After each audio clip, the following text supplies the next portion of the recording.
offense and one of the best defenses in America, and on full display on this Saturday afternoon, the final weekend of the regular season. ESPN College Football is presented by Serve Pro. Milan Puskar Stadium is the place to be, and so glad you could join us. Happy Thanksgiving.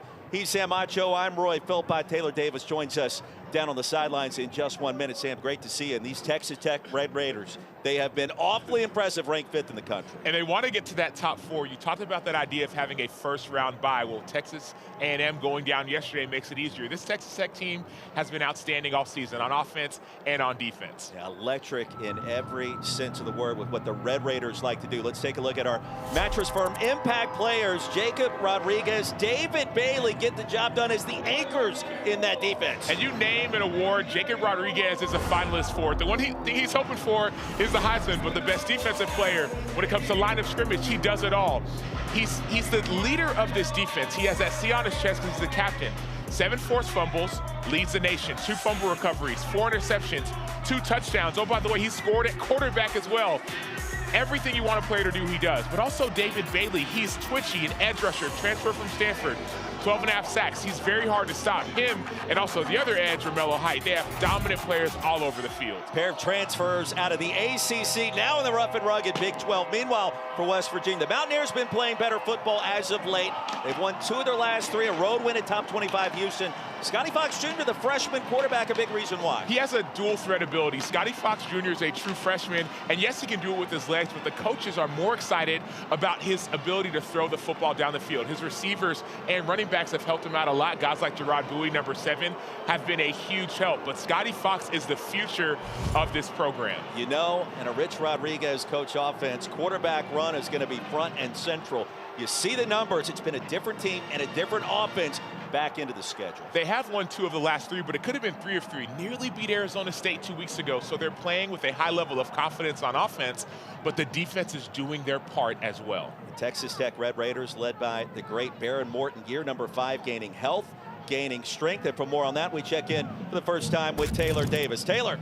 That's right, Roy. For the kid from Lubbock, he prepares to close out his final regular season for Texas Tech here today. But like you said, Baron Morton has been dealing with a leg injury this season. He's had to miss game action, miss practice. He's been in a precautionary boot up until yesterday. He told us the bye week was the best thing that happened for him, saying he feels the best he has in weeks. He also told us this is the kind of season Texas Tech has deserved. And with a Big 12 championship just a week away, they're looking to close regular season today with a healthy quarterback and an 11th win. Roy. Yeah, he talked about how this is what Texas Tech deserves and what Lubbock needs. And for the great Joey McGuire, year 4, 33 wins already. This has been his best team, and he told us last night, Sam, resoundingly, we want the bye, and that means they've got to win this game today because they've already clinched an appearance in the Big 12 championship next week. We know it'll be the rematch against BYU, but this game, they got to win to have a chance to get that first round bye. The reason the first round bye is important for this team is that they have battled a good amount of injuries, and so with Baron Morton, another week off would be helpful. And if you're one of those top 4 ranked teams, you will get that first round bye. But first you have to go through West Virginia, then you have to win in a Big 12 championship versus BYU. So that matchup was set in place last night. And after Arizona defeated Arizona State in Tempe late in the evening, Joey McGuire, and he told us yesterday that's a game that they were going to be dialed in on. It wasn't going to impact his game plan for today. So we saw an upset there. Will we see potential more upsets today on what could be a spoiler Saturday? Question mark. Well, that Virginia game versus Virginia Tech, Virginia is in a win and get in the ACC championship game, but they've struggled versus Virginia Tech. Notre Dame shouldn't have too much trouble versus Stanford, but man, SMU another winning in versus Cal. Cal has a new coach. There's so much excitement this weekend in college football. And I can't wait to get your take on the Iron Bowl tonight down at Jordan-Hare Stadium. I get the sense there could be some weird things going down on the Plains. We'll talk more about it, get you ready to go for all of those matchups. Yeah, it's cold, it's Morgantown, it's almost December. What else would you expect? This is football weather. No chance of any wintry precipitation, but that sun beaming down. Had some snow flurries in the area yesterday, perhaps some more bad weather on the way. Later this weekend, early into the week, Texas Tech won the coin toss and deferred. Mountaineers will get the football first. And a touchback means Scotty Fox Jr. on the field will face this Red Raiders defense, Sam, where you watch them on film. We talked about the eye test. We showed you some of the numbers. Really no weakness in this incredibly talented front seven, and even the back end has put up solid numbers. We're only giving up 12 points per game. You're going to win a lot of football games. They play as a unit. There's talent all over the field, but it's more the togetherness that stands out when Texas Tech is on defense. Mountaineers dealing with some injuries at running back. Sincere Bowers gets the start. Inside zone to begin, and a gain of 3 on first down. And for the Mountaineers to have any chance to pull off the upset, Sam, they got to find a way to get that ground game going for head coach Rich Rod. And it's going to be, sure, the running backs, but it may be a lot of quarterback run as well. That's what West Virginia has shown these last couple of weeks with Scotty Fox Jr. So expect him to use his legs as well. It is senior day here in Morgantown. Into the flats and incomplete. Bowers in the area, and quickly it's 3rd down and 7. Romello Height, the quarterback pressure. Rich Rodriguez, second stint. Former West Virginia walk-on here in Morgantown. And his second stint as the head coach. We remember all the great things he did early 2000s. And he's trying to rebuild this program in his first campaign back. 4 wins already versus 7 setbacks. Fox is going to be gobbled up and driven down. Romello Height broke through the line of scrimmage, and the pressure with A.J. Holmes Jr. So the great thing about what Texas Tech does is that they don't rush more than 4 very often. You see a lot of guys at the line of scrimmage, but A.J. Holmes just wins on the right guard, and then Romello Height as well. It just wins with speed. So that's what's going to have to change if West Virginia wants a chance at this matchup. They're going to have to maybe provide some double teams, add some chip blocks to win on the inside and the outside. Tech defense as advertised, 3 and out. Oliver Straw will punt it to Jacoby Williams. Wobbles before hitting the 42. And a Red Raider bounce. Good field position to start for Baron Morton as we take a look at our proven performance brought to you by Goodyear. And that running game behind Baron Morton this year between Cameron Dickey, who could go over 1,000 yards today, and Jacoby Williams. Sam, they've combined for over 1,500 yards and 18 touchdowns. And both of these backs are top 5 in the Big 12 when it comes to all-purpose yards. Both over 100 yards all-purpose. They get it on the ground, they get it through the air. It makes them both special.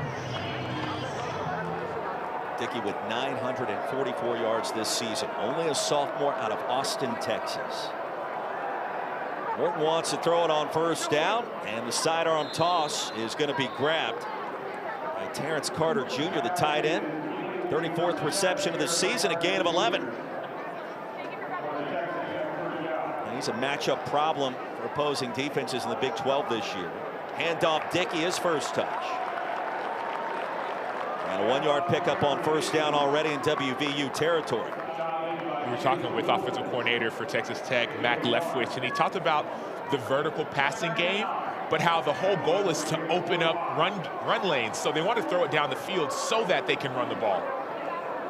Morton has thrown it a ton in his career. Movement on the right side. Jacob Potton. Full start. Offense, number 70. 5-yard penalty.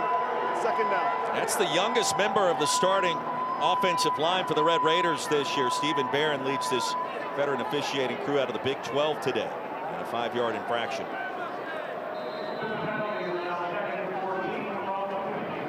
So on 2nd and 14, 2 minutes in after Texas Tech forced the 3 and out. They'll empty the backfield. Morton goes back the other way, and it's batted down. He was trying to spot Carter, and it was shoved back in his face. Redwood rejected the pass at the line. You talk about a formula for an upset. Well, number one, it's winning early in downs, but it's also taking the ball away. Redwood had a great opportunity on that last chance. Let's see what West Virginia does. They love to bring pressure, one of the most blitzing teams in all of college football. Let's see what they do. Zach Alley, defensive coordinator, said we got to get him into 3rd down and long, then we're going to dial up the heat. There it comes, pass to Carter on the edge, and Carter ushered out of bounds near the 40 by Carrico. It's going to be 4th down and 4 yards to go after an 11-yard gain. You got to imagine Texas Tech wants to go for it. Yeah, they're staying on the field, and they have a high level of confidence. So expect some of these option routes on the inside. But, man, this crowd is starting to feel some of the energy that the defense is playing with. Officially 4th and 3. Red Raiders want to go fast. 50% on 4th down this year. Williams in the backfield, and here's Morton. Swings it out, and Jacoby Williams picks up the first. Chase Wilson was there, but not before the drive continues for Texas Tech. Texas Tech likes to go fast on offense, so as soon as they get that first down, they are going with extreme speed. The ball went to the sideline, so now you're allowed to substitute. That's why you're seeing this tempo slow down just a little bit. And that's a chess match, right? If you're Zach Allen and you're making those substitutions, trying to make sure that Texas Tech can't go as fast as it wants to. On 1st down, Morton floats it across the middle. Williams grabs it, and it'll be shoved down quickly. It was Carrico again, a 6-yard gain. So it's not just the running game with these backs. They also catch it out of the backfield. This is the 2nd reception we've seen from a back out of the backfield early in this game. Morton returning to Morgantown, where he was injured on this same field 2 years ago. Including 1 tackler, and now again it's Carter. Carter inside and shoved down to the 2. Now the missed tackle. There were a couple. Fred Perry and Charnu had a chance. It's a gain of 27. It's 1st and goal. And here comes the tempo. It's Williams inside zone. Penalty marker comes in, make it 2.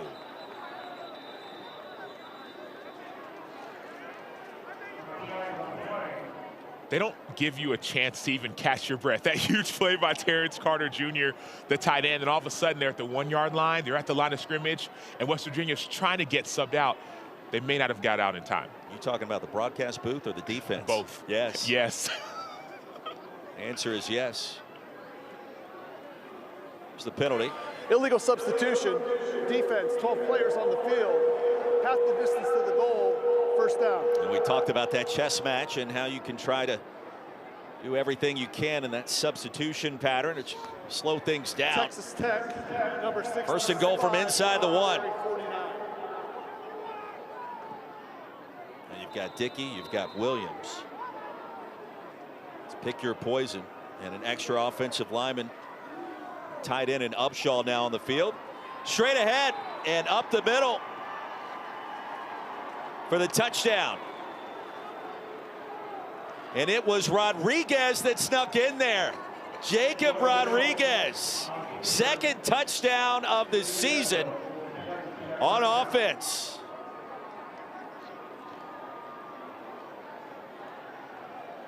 The stash package, they bring it in, and Rodriguez, the Heisman hopeful, with an early score.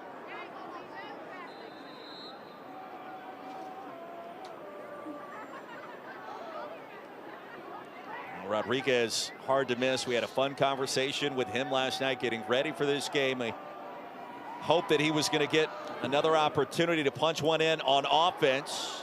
And quickly, it's 7-0 in Morgantown. Jacob Rodriguez, J-Rod finds another way into the end zone. Well, they're trying to get him the Heisman Trophy, and they say that quarterbacks get Heisman, so they put Jacob Rodriguez, the former high school quarterback, to get his 2nd offensive touchdown, 3rd on the season for the Heisman.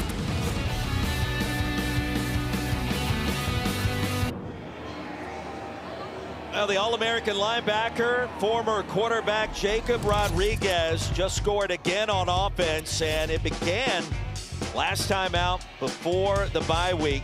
And Rodriguez on the field, the crowd, AT&T Joe Stanley, was absolutely electric, Sam. He talked about it with us this week. He was so excited, and now back on the field, getting it done on the road in Morgantown. And the fair catch means a touchback. And Taylor Davis, I tell you this, Jacob Rodriguez, one of the most electric players on both sides of the football this year. Absolutely, Roy, and what a story he has had to get him to this point, a stud athlete across 4 sports in high school. Obviously, that took him into collegiate ball. He actually headed to Charlottesville, was a quarterback at the University of Virginia before deciding to enter the transfer portal. Told us, I just wanted to play football, and it landed him in Lubbock at Texas Tech, becoming an all Big 12 linebacker. Obviously impressive on and off the field. Turnover machine, too, with the 7 forced fumbles, the 4 interceptions, now 2 scores on offense. His wife, Emma, is a Black Hawk helicopter pilot in the U.S. Army, and she is here today in Morgantown to cheer on her husband. They've been married for about 2.5 years. We talked to him yesterday, and we asked him, what's it like when you score a touchdown, you look across the way, and you see your wife there supporting you? He goes, it's amazing, it's incredible.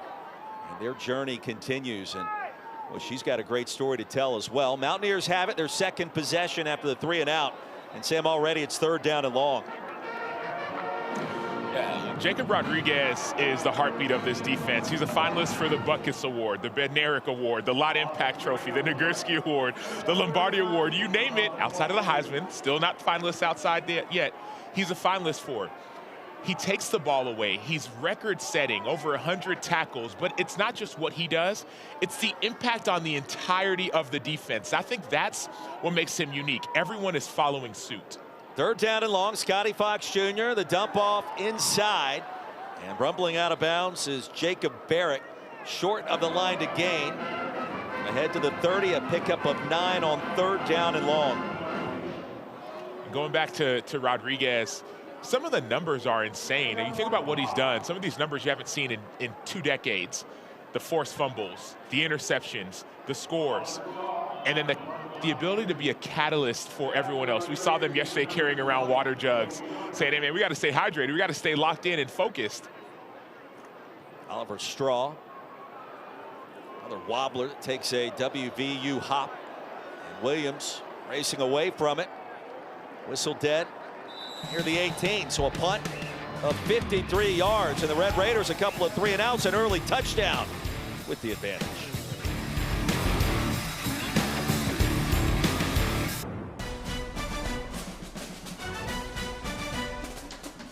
ESPN College Football is presented by Serve Pro, the #1 choice in cleanup and restoration.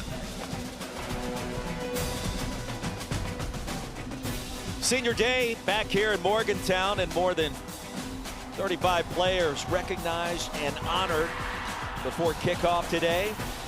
Always an emotional scene. A roster that was turned over after Rich Rodriguez was announced his second stint back here. More than 70 new players this year. 7-0 our scores. We take a look at our college football headlines presented by Twisted Tea. Big win for Ole Miss yesterday in the Egg Bowl, and then Texas. Sam Acho hands the Fighting Texas Aggies their first loss of the season. Get your thoughts there. North Texas now in the American Conference Championship game, likely to face Tulane next week. We will see. What were your thoughts on the Longhorns? They played probably their most complete game of the season, and obviously Marcel Reed, a little bit of an injury, came back. It's a great late game. Picks that he threw when they were trying to come back in Austin. Really, the start of the second half by Texas was the difference, and you saw enough out of Arch Manning, and the defense kind of stood tall when they needed to. And the run game was there as well. And Travion Wisner had another outstanding day. 3rd down and short. After Williams raced along that left edge. Walking gingerly in the backfield behind Baron Morton. Taylor mentioned it earlier. Morton out of the boot as of yesterday. It's been a precautionary measure that Joey McGuire has utilized to try to keep that hairline fracture where it needs to be. Bye week did him a lot of good. And Terrence Carter has been active to start a 5-yard gain on 3rd and 1. Yeah, outstanding block by number 3, Coy Eakin. That's what stands out on tape. They block downfield extremely well. Morton lost the handle on the delivery. Let's see. Red Raiders jump on top of it back at the 25. The fumble came out. And Braden Siders able to spring that one loose. And if there is a weakness of this Texas Tech team, I would say it's up front. You see Braden Siders just win up front. get that sack, get the forced fumble. The next thing you want to do as West Virginia is recover that ball, get your team another opportunity to score.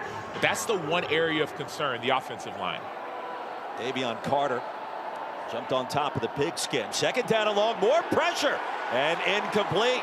Now, Zach Alley told us yesterday you can't get to third and long unless you're in second and long, and Braden Siders, applied the heat that time. And he beats right tackle Jacob Poughton again. You see it's pressure. Baron Morton has to get that ball out quicker. But Siders and this West Virginia defense, they are bringing so much heat. It's what they've done all season long. Crowd on its feet on third and long.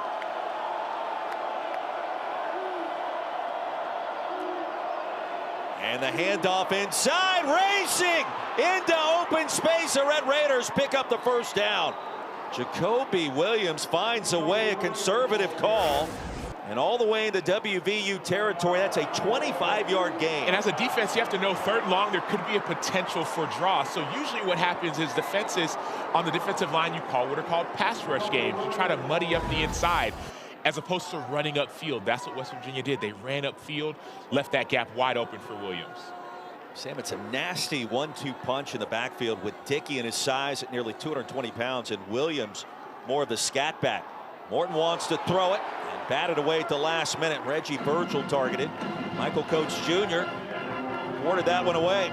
We did hear from the coaching staff, and we also saw it on tape. This West Virginia team, they are playing extremely tough. They are not going to quit, especially on the defensive side of the ball. They're playing with violent aggression, and sometimes that can cause the ball to bounce your way.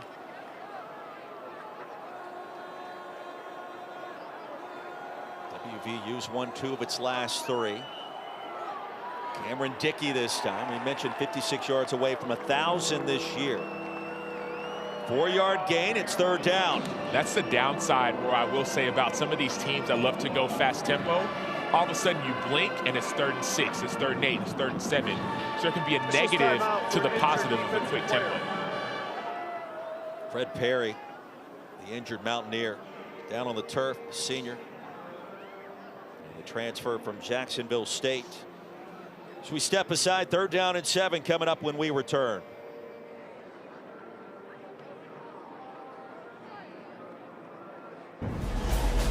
Back at Morgantown, you're watching the Big 12 Conference on ESPN. Chilly start. Texas Tech a 7-0 lead. The 5th-ranked Red Raiders over West Virginia. Sam Ochoa filled by Taylor Davis. 3rd down and 7.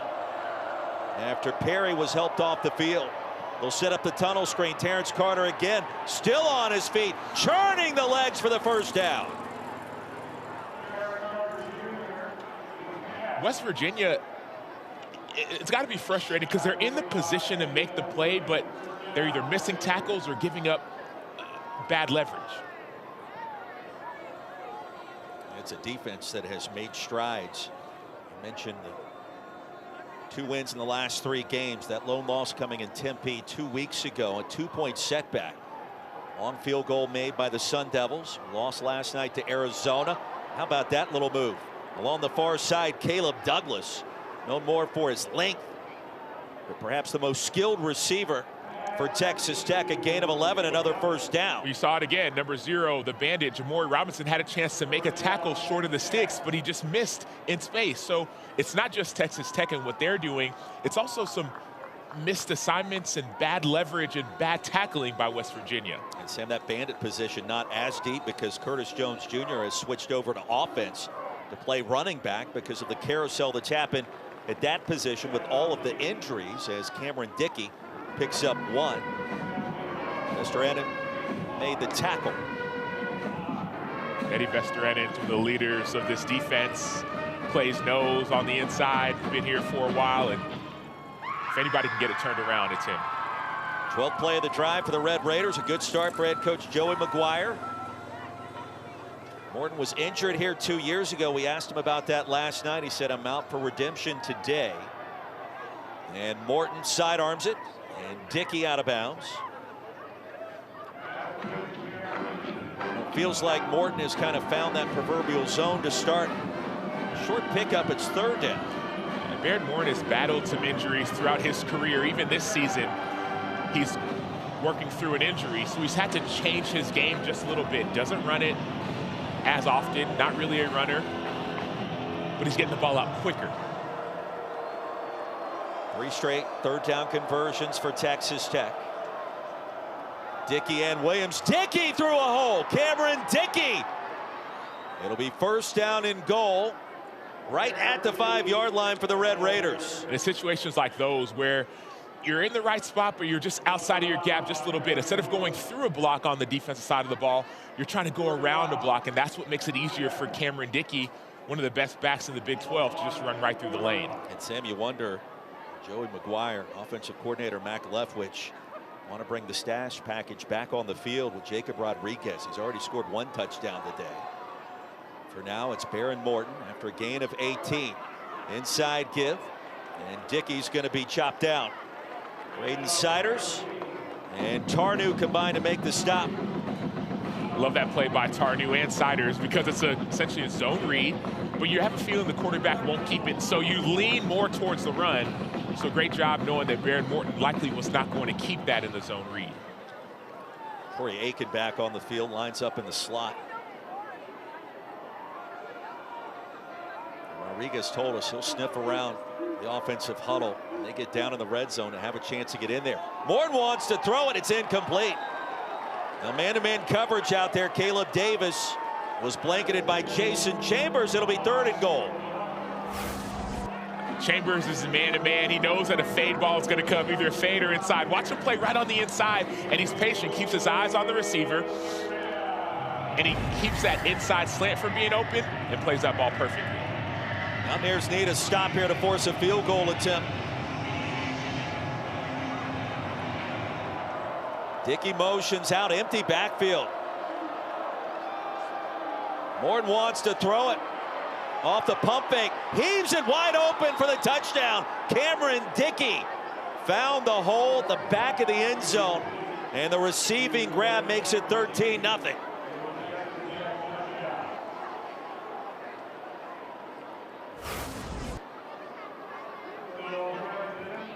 These backs can do a lot. They don't just run it out of the backfield. They can catch the ball as receivers as well, and watch that little patience.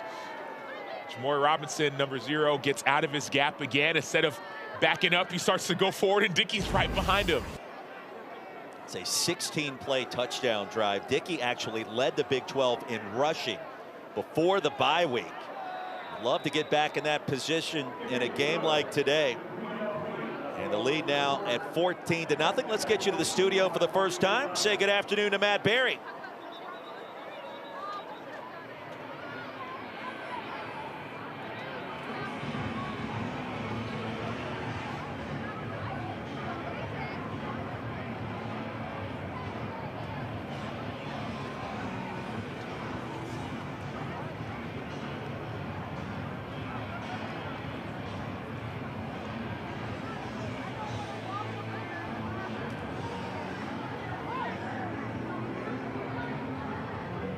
Yeah, that game against UCF. Sam Acho, Roy Philpott, Taylor Davis, our rules expert Jerry McGinn along for the ride on this Thanksgiving weekend.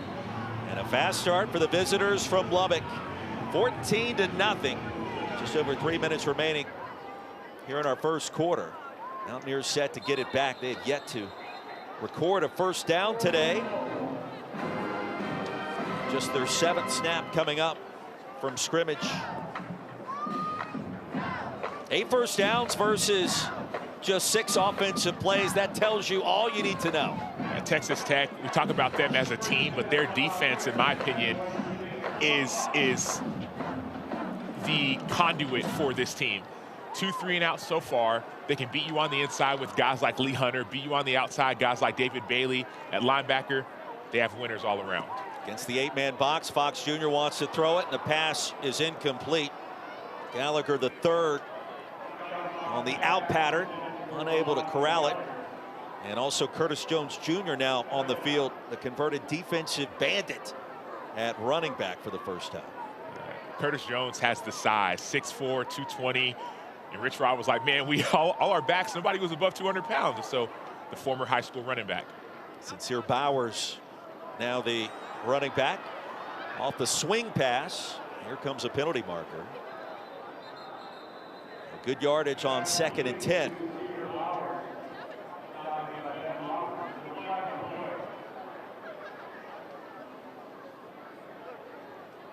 And here once again is Stephen Barron trying to sort through everything that happened on the edge. And Texas Tech, as advertised to start, no let up whatsoever. Holding, offense number 7. Penalty would be enforced in the spot of the foul. First down. Gerard Bowie. Back him up all the way to the 19-yard line. Gerard Bowie is 5'9", 162, and he's a slot receiver trying to block on the edge. Makes it very difficult. So Rich Rod is frustrated, as you can see, 2 3 and out so far. I think the best opportunity is try and take a shot down the field on the outside, see if you can either steal a PI or get a completion. On 2nd and 16, Mountaineers in search of a spark. Fox, the RPO, back to the original line of scrimmage. Rodney Gallagher III again. And here comes another flag. And it was late. So after the stop by David Bailey.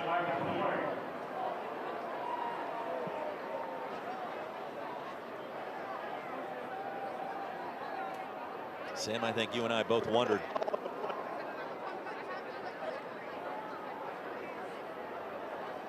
whether or not West Virginia would find a way to create some kind of momentum in its favor early. No infraction on the play. Audio broke up there. It'll be 3rd down. I think the way that you do it is not on the inside, because Lee Hunter is huge, and Jacob Rodriguez is one of the inside linebackers. Not on the edges, but I think you can attack the corners just a little bit. See if Fox will try to do that here. Instead, he escapes the pocket, makes one man miss, dives ahead towards the line to gain, and stopped 1 yard shy of a first down. But you see the difference, though. Ben Roberts, number 13, the Mike linebacker, made that tackle. Looks like they're staying on the field, going for 4th. On 4th and 1 from the West Virginia 34. Fox Jr. straight ahead. He did not come close. Well, Texas Tech sniffed out quarterback run right away, and that play never had a chance. Romello Height broke through the line of scrimmage again, along with Rodriguez and the entire front 7. Well, we saw West Virginia go with this play multiple times 2 weeks ago. Pretty much just a quarterback, just go, just lead. But unfortunately for West Virginia, Texas Tech saw the same thing on film. Romello Height, Jacob Rodriguez, Lee Hunter on the inside. Everyone was charging through without hesitation. So that's great awareness by Texas Tech. West Virginia has to have a counter off of that play, fake that run, and throw it over top. You okay with going for it on 4th down there? I didn't like the decision because it feels a little bit desperate. And if you are going to make that call, I would call a different play, not up the middle. And you wonder if the Red Raiders want to take an instant shot here. Morton on the slant, and corralled quickly by Virgil, his first reception. Inside the 30, a 4-yard gain. Yeah, I didn't love the call because of the desperation, but I still feel like everyone's seen what you've done on tape. Have a counter to it. Red Raiders steamrolled WVU last year in Lubbock, 52-15. Rich Rodriguez told us that was really one of the main games he went back to watch to see what happened. Why was the score so lopsided? How do we change that this year? Well, this year, Texas Tech, a much better version of itself. More talented, more explosive. The yardage tells the story. And the Red Raiders perfect on 3rd down so far today.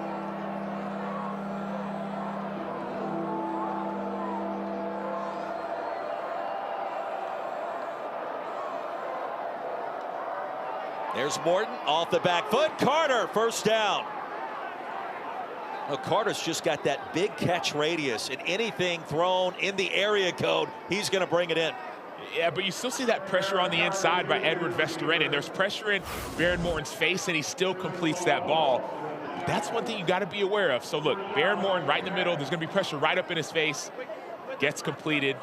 That's that one area of concern for Texas Tech. The offensive line has given up a little bit too much pressure so far. 6 catches for number 7, Terrence Carter Jr. already. Could be the final play of the quarter. Morton, seam route, there it is, and it's caught for the touchdown. Caleb Douglas. And the route is on in Morgantown.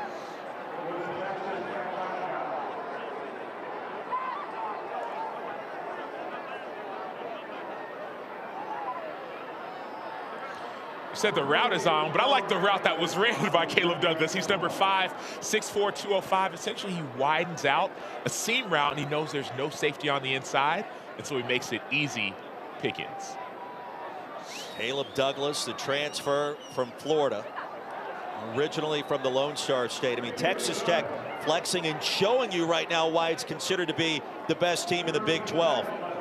They haven't been perfect. Offensively, you've seen a couple 3rd and 15s or 3rd and 12s, a couple penalties, but watch the route by Douglas. There's nobody on the inside, so he widens out his safety. Instead of just running straight down the middle, it's a really intelligent route by Douglas, going wider and then finding that seam on the inside. Now, Baron Morton indicated the bye week allowed him to get a little healthier. Mentioned the boot came off yesterday. And a crisp start on a crisp Saturday afternoon in Morgantown. 3 possessions, 3 touchdowns. And you see the numbers on 3rd down. And cycling through, indicating the dominant start. The visitors from Lubbock. No let up, despite already having punched their ticket the first time in the Big 12 championship game against BYU. Take a look at the Taco Bell Libma student section.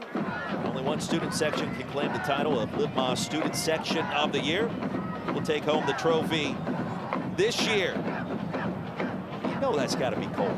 Oh, it's got to be cold. It's got to be shirt off. cold. I'm like, come on, man.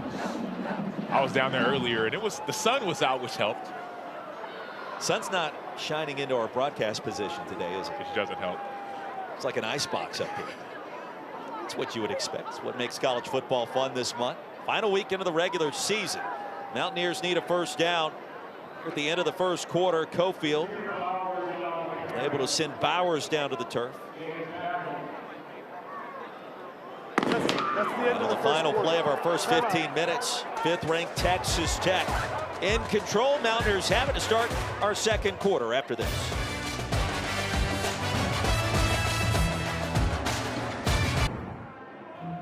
We're back in Morgantown. Mountaineers trailing 21-0. Rich Rodriguez joins me now. Coach, how can your offense generate some momentum? Yeah, we got to get some first downs. We're not getting any movement up front, missing a few things there. Obviously, it's putting us behind it a little bit there. And then defensively, we're making some stops, but 3rd down and long, they're screening and drawing us, and we got to get off the blocks a little bit better. Thanks for the time. We will see if that happens. The Mountaineers without a first down to start. Jeff Weimer, the intended receiver. And it's 3rd down and 8. Sam Acho, Roy Philpott, Taylor Davis. And we were told that we could see all 3 Mountaineer quarterbacks today. Max Brown, Lil Wilkins, in addition to Scotty Fox Jr. The offense trying to find its way against this fierce, multi-talented front 4 for the Red Raiders. On 3rd down, Fox will buy a little bit at times, sidearms it, and a short gain on 3rd and 8 to Ryan Ward. One of the benefits and what you're going to see West Virginia start to do, we saw in that play, they call it 7-man protection. So 2 extra blockers to help out on the guys on the outside. Now that number 2 on the inside, Lee Hunter, 6'4", 330. You might need some extra help on him as well. He's on the interior. But that's going to be the only opportunity West Virginia has. 7-man protection, and then take a shot or 2 down the field to try to earn some yards. Oliver Straw will take his time and send it to Williams with a fair catch at the 28. And a punt of 44 as we check in again with Taylor Davis. Injury update for you guys. West Virginia safety Fred Perry left in the first quarter with a left leg injury. He was unable to put any weight on it, spent a few minutes in the medical tent before a cart ultimately came and got him. He was emotional as he headed to the locker room. I'm told he will not return for this game. Super disappointing. A guy that goes all the way back to Jacksonville State with Rich Rodriguez. They rave about the effort, the want to of this guy. Disappointing to see it end that way for him here at home. He was first team All-Conference USA a season ago, and then heads north here to Morgantown with Rich Rod in that Gamecocks program. And he was one of the players that we heard a lot about in talking with Zach Alley, defensive play caller, and Rich Rod yesterday here on campus. 3-yard gain on first down. Yeah, he's one of the leaders of the defense, really good in coverage. It's going to be a huge loss for this defense. Back to the well one more time, and Dickey and Williams on the field. Dickey gains 4. The Texas Tech resume is awfully impressive. 10-1 coming in. The lone loss in Tempe against Arizona State, where Baron Morton was injured. Will Hammond came in. And that convincing, crushing win over BYU, 29-7. We'll see a rematch next week in Arlington at the Big 12 Championship. That really the tremendous resume builder for this team this year. That and a road win at Utah, also in convincing fashion. Here's Baron Morton heaving one deep, man-to-man coverage.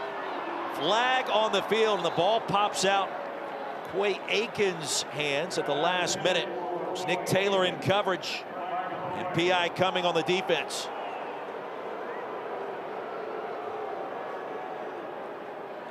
Pass interference, defense number 19, 15-yard penalty, automatic first down.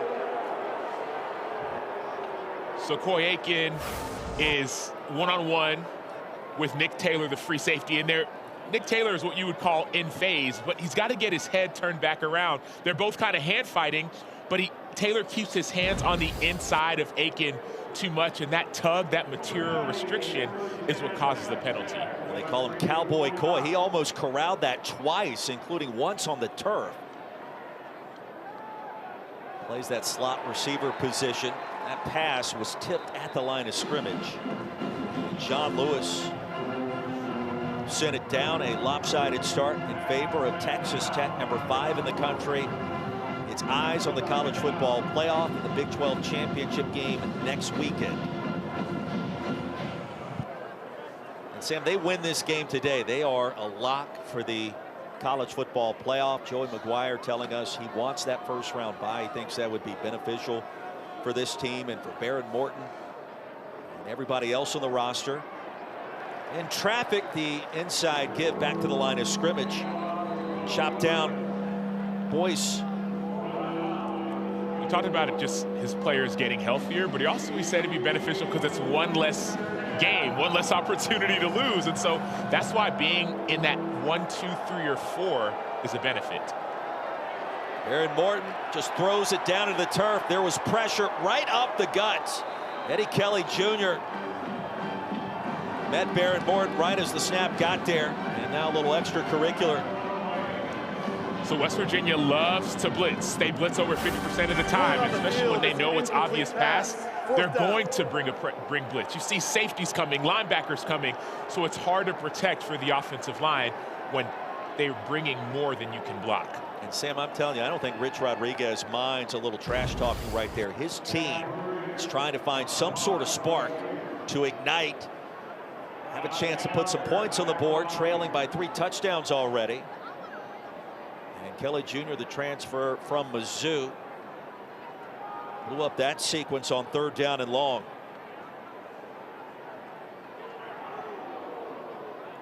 Rodney Gallagher, the 3rd. Fair catch made at the 11. Well, punt of 38. Mountaineers get it back. They're looking for some points here at home on Senior Day after this.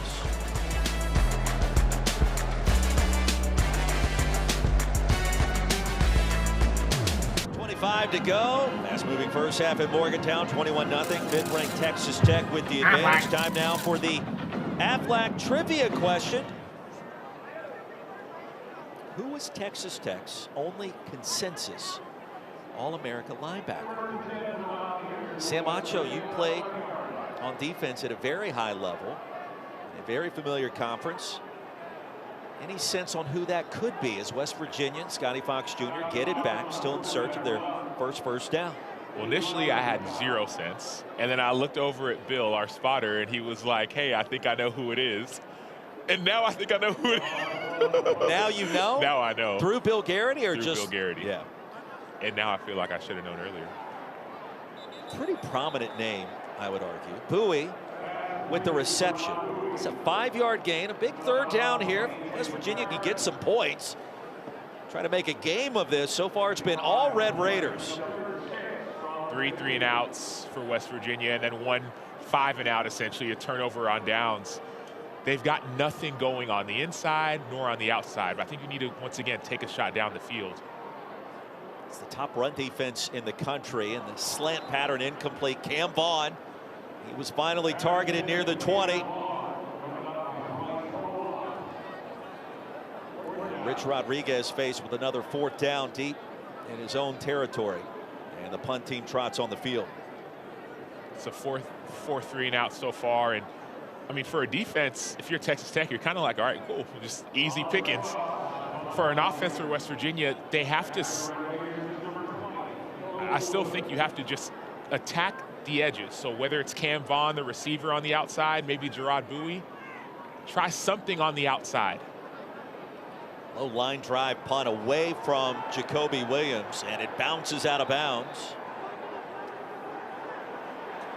The late penalty marker down.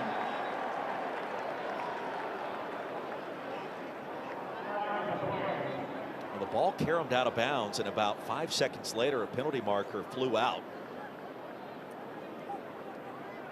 Stephen Barron identifying what happened there. Kind of an unusual situation, and the timing of that. During the kick, holding, receiving team, 10-yard penalty enforced from the end of the kick, first down. No return, but still a holding penalty. As we answer the Aflac trivia question, think about Jacob Rodriguez, the incredible job that he's done. All-American linebacker. I believe it is Zach Thomas, Sam Acho. Bill Garrity would agree to, and I would third that. Mid-90s, went to the Miami Dolphins, was incredibly talented. Old number 35. Well, he's got the Jacob Rodriguez jawline for sure. And he was All-American in 1995. 2-time Southwest Conference Player of the Year, 94 and 95. That's a long run.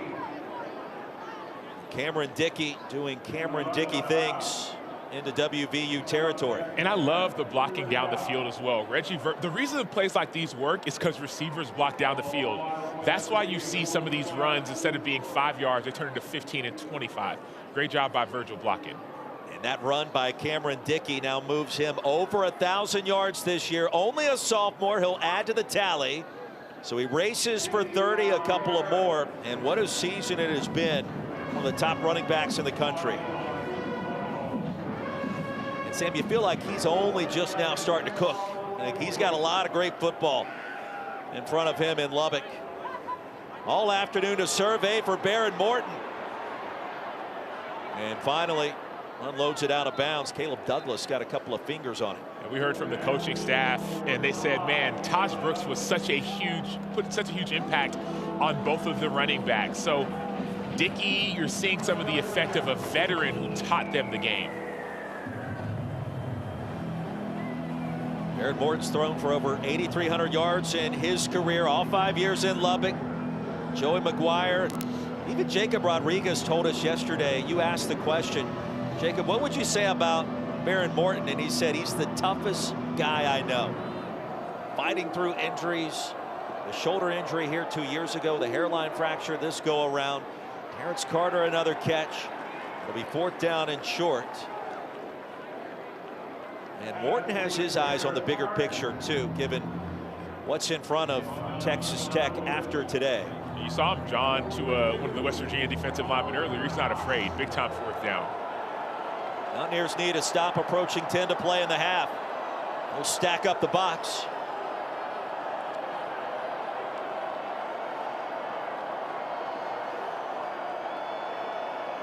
Dickey, the running back. Morton wants to throw it on the slant. That's a first down and a lot more.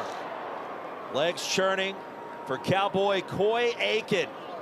And a gain of 14 on 4th and short. A great decision by Morton. He saw all the pressure on the inside by West Virginia.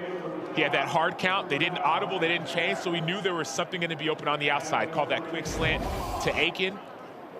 Great decision.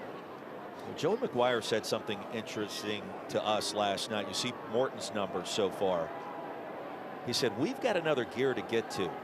We're going to have a different gear in the Big 12 championship game. A little stop, a little start. Cameron Dickey, shoestring tackle. And then he said, in the CFP, we think we have even another gear at that point in time. I believe him. Just the way we interact with some of the players, they are locked in. They are dialed in. They are not relenting. Dickey adds to the tally, and on second down picks up the first.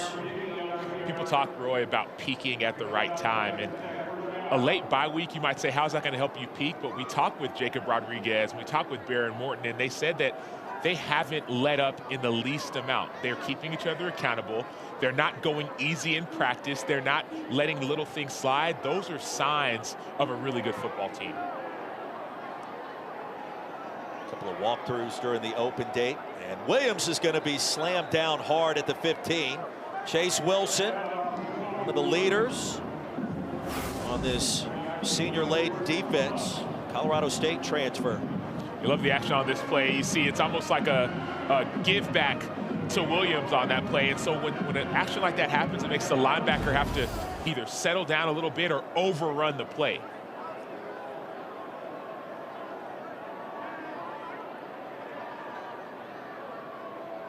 Second down and 10.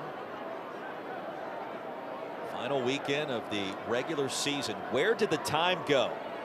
Baron Morton's going to keep it, and he's lassoed down at the line of scrimmage. It was Lewis, and it's third down. I'm not sure we had that on the bingo card today. Well, the tackling's getting better. You see Lewis with the great tackle. We saw Scruggs earlier, number 6, Jordan Scruggs, with a phenomenal tackle as well. This is what you want to put on tape. No matter what the score is, just play with your fundamentals, play with your technique, and good things will happen.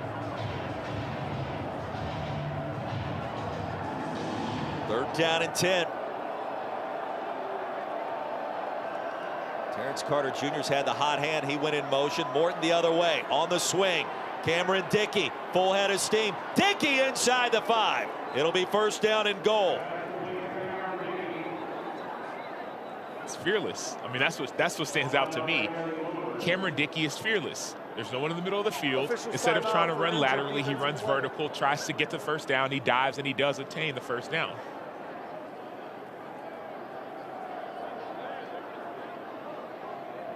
Hit hard. Helicopter down just inside the 5. Dickey had his second receiving touchdown of the season earlier in this game. 14 touches, almost 90 yards. Back shoulder fade. Was that caught? It was! Caleb Douglas. Look at what he found.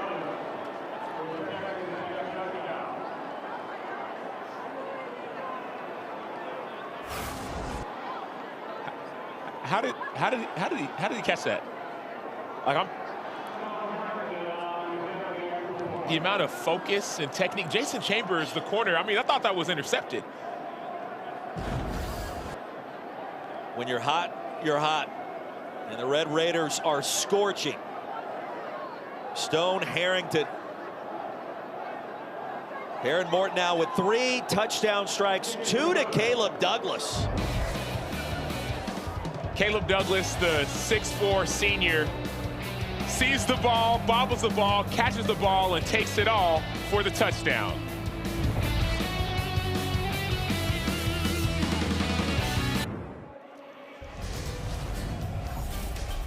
It's more than a home team time, brought to you by Cracker Barrel. Country Roads taking Rich Rodriguez home, his first tenure at WVU going back to the early 2000s. It was a struggle to start, and then things took a turn. Big East Championship, a victory over UGA in the Sugar Bowl for 2006, an 11-win campaign, a top 10 final ranking. Then in 07, ascending to number 2 late in the year. Rich Rodriguez, his story only beginning to be told for the second time after a great start in his first stint at his alma mater. And he has a lot of pride. He represents this state the right way, Sam. And I know it's not the kind of start that West Virginia fans want today. We'll see if they can turn the tide. Let's get you back to the studio and Matt Barry in the meantime.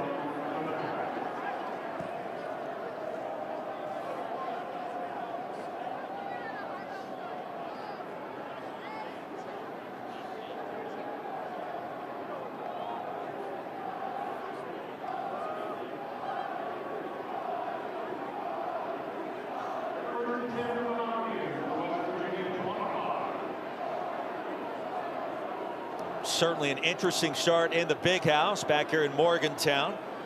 And the Mountaineers with possession. Gallagher the third on the jet sweep. Sam Acho, Roy Philpott, Taylor Davis. The score tells the story. Fifth-ranked Texas Tech. They're ceiling as high as you can possibly get this year in college football. Mountaineers with the toss and a first down. First one of the game for the WVU offense. And there's Jeff Weimer. Had a huge week last week, and that's what you do. You attack the edges, get the ball to your playmakers. Guys like Rodney Gallagher, number 24, get it to Weimer, get it to Bowie on the outside. Gain of 14, and the first time the chains moved today. Scotty Fox Jr. There's the slant and another one. Jeff Weimer back to the well into Texas Tech territory. There it is. Now you're seeing West Virginia start to speed it up just a little bit. They love to go fast tempo like Texas Tech, but you need that first down to do it. Rich Rod told us yesterday, we just got to start drives. We just have to get that first down. Then our tempo starts to take over. It's the first time they're across midfield today.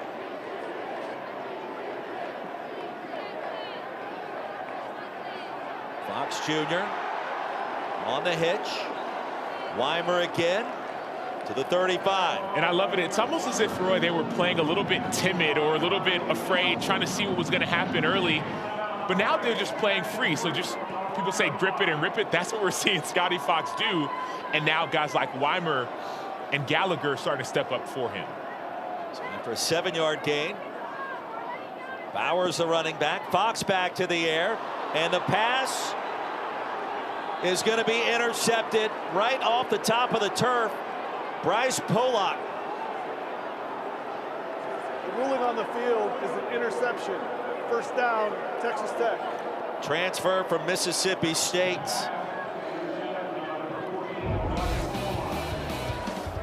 And that's the risk when you grip it and you rip it and you're taking risks.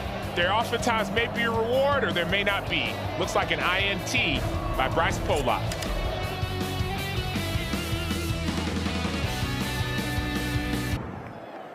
28-0 as we check in with our rules expert Jerry McGinn on that potential interception. Jerry, what did you see? Roy, this was a really good stop by replay. The defender lost control of the ball. The ball hit the ground. So replay flipped this back to West Virginia. So it was a good stop by them. Heads up. So now it's third down. So on third down, Mountaineers maintain possession and ahead to the 34. It'll be fourth down after Scotty Fox Jr. on the quarterback keeper picked up just a yard. Officials timeout for an injured offensive player. And Makani remains on the turf, the starting right guard. Transfer from LSU.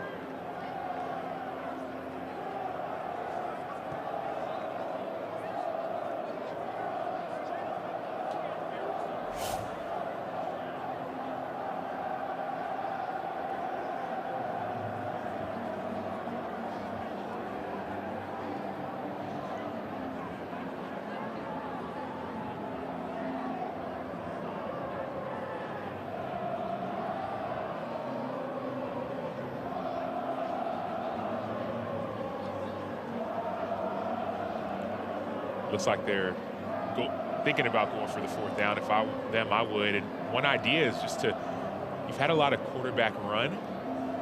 So you've shown it on film. Show a similar play, and then throw a little pass over top. Makani helped off playing surface. Kate Hensley, Coastal Carolina transfer, trying to stay loose. Be 4th and 2, but trailing by 28. I'm not sure what good a field goal would do you here. Rich Rodriguez has the offense back on the field. And the defense has to be ready for what the scenario we just talked about. They know that it's been all QB run in this short yardage situation. So Jacob Rodriguez and the linebackers have to know that you have to stay on your man, the tight end or the running back, if that pass does happen over top. 0 for 1 on 4th down today. Bowers back on the field at running back. 8 in the box for the Red Raiders. Fox does want to throw it. And the pass wide of the intended target, Jeff Weimer. Make that 0 for 2 on 4th down. Saw that one first down. You felt like there was some momentum that was building for West Virginia, the fearlessness they were trying to play with, but there was a miscommunication between Weimer and Scotty Fox. The ball was behind Jeff Weimer. I understand Fox trying to look off the safeties, but that ball has to be more on target if you want to convert in situations like these.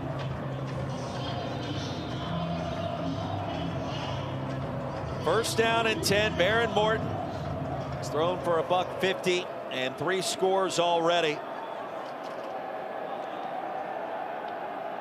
On the toss to Williams. And tripped up at the 35. Gain of 1 on first down. Jacoby Williams was trying to get to the perimeter. He couldn't do it. John Lewis, number 12, did a great job of defeating 2 blocks and making a tackle. Sam, when you watch this team in person, and as much film as you watched and consumed this past week of this Red Raiders team, how do you feel like they compare to the teams above them in the CFP, let's say top 10 right now? Indiana, Ohio State, Georgia in particular. They're in that same conversation, specifically their defense. Their defense can go to bat with the best of them. Offensively, there are still some flaws that you see on the interior. Williams, he's stacked up and driven backwards. He's going to lose 1.5 yards. Aleppo able to get him back down. It'll be 3rd and long. Some of the pressure that Tech gives up on the inside is being exposed right now by West Virginia. They're bringing the blitz, they're forcing the decisions to happen quicker, and they're making the offensive line try to communicate, which is struggling so far. There goes Terrence Carter Jr. Morton the other way. Pass corralled by Douglas. A first down and another big play. There goes Douglas inside the 25. He's been a big play machine, a gain of 43 more. Well, if they struggle on the inside, they're really good on the outside. These receivers, Douglas in particular, they're big, tall, fast, and athletic. Watch that move on the inside, just a little stutter, and go to gain 15 or 20 extra yards. And on the sidelines, Haynes down. Check on that.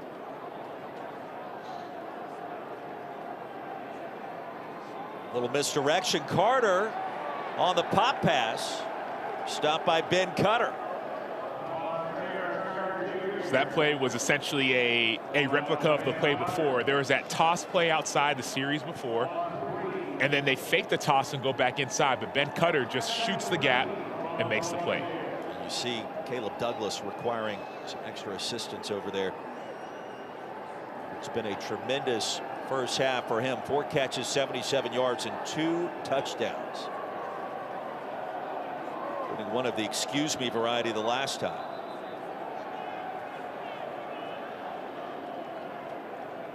False start. Offense, number 85. 5-yard penalty. 2nd down. There's Bryson Jones, a freshman from Frisco, Texas. False start penalty. Tech may go right back to that very same play. Oftentimes when offenses show a certain play, they don't get a chance to run it. Those coordinators want to go back to a different formation now, but later on in the series, they may go back to it. And what a rise up the ranks it's been for OC Mac Leftwich, rather. Coy Aiken stopped near the 25. A 5-yard gain. It'll be 3rd down and long after the 2-minute timeout. 28-0. Red Raiders on the move here in Morgantown after this.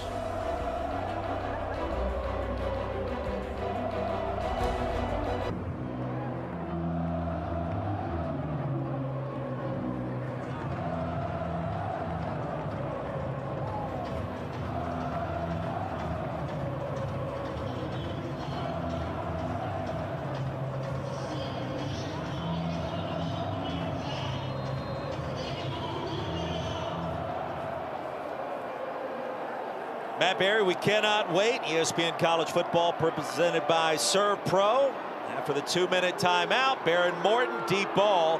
Reggie Virgil down at the 1-yard line, covered by Michael Coates Jr. And a penalty flag is out. Well, Virgil, a nice grab, a gain of 25. Holding defense, number 3. That penalty is declined. Result of the play is a first down. Yeah, Reggie Virgil's the speedster on this team, and he just wins with speed. And so he just wins off the line. And so Michael Coates has no choice but to grab and to hold. Despite the hold, still a catch. From the 1-yard line, it'll be first down and goal. And let's see, is it Jacob Rodriguez time? Again, it is.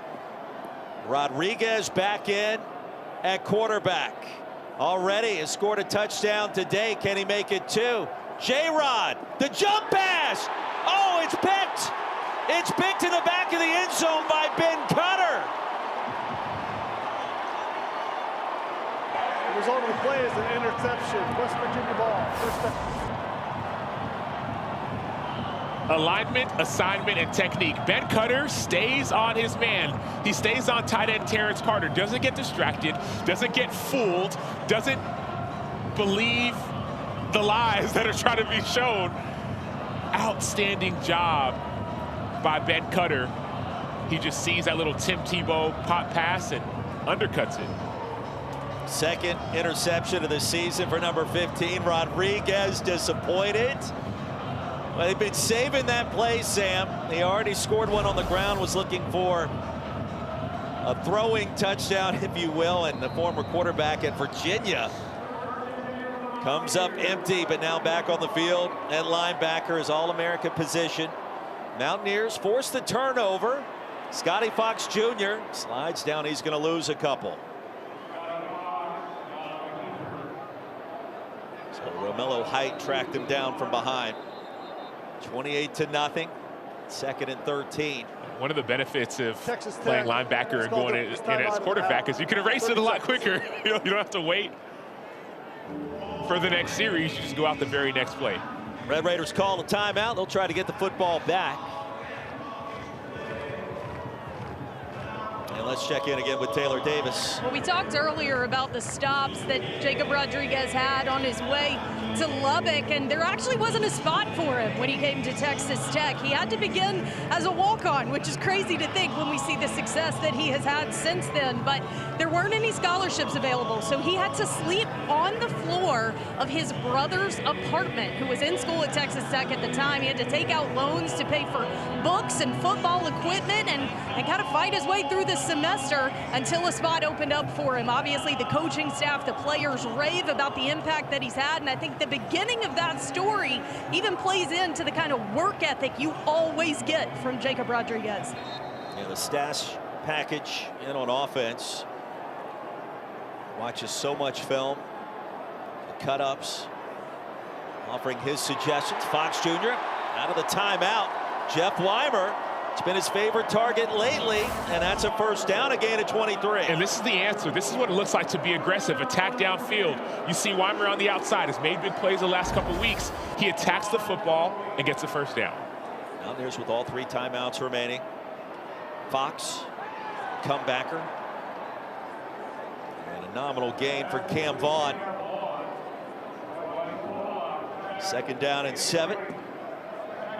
One of the reasons you might say an offense isn't going to be as aggressive is because you may not trust your receivers as much as you trust what you see from the DBs. But at this point, it's time to throw away that idea of trust and just give them an opportunity. Second possession, Mountaineers have been able to get a first down. Unloading one deep and incomplete. Jeff Weimer again, Boyd in coverage. He was trying to come back inbounds. Boyd had boxed him out towards the sideline. You know, these are what we talk about, those opportunities. It's not a 50-50 ball. Either it's going to be overthrown, or you might say it should have been a pass interference call.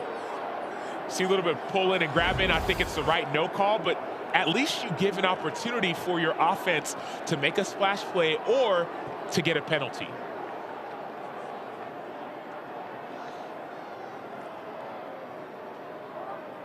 Here's Fox again on the go route. One-handed effort Gallagher the third, and a late flag comes in.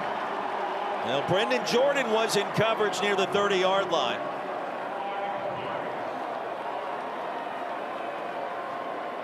The second thing you do is you actually force the DBs to play. Like, we haven't called any of these DBs names all game long, but now when you start attacking down the field, you put them in a position where they have to try to play some football.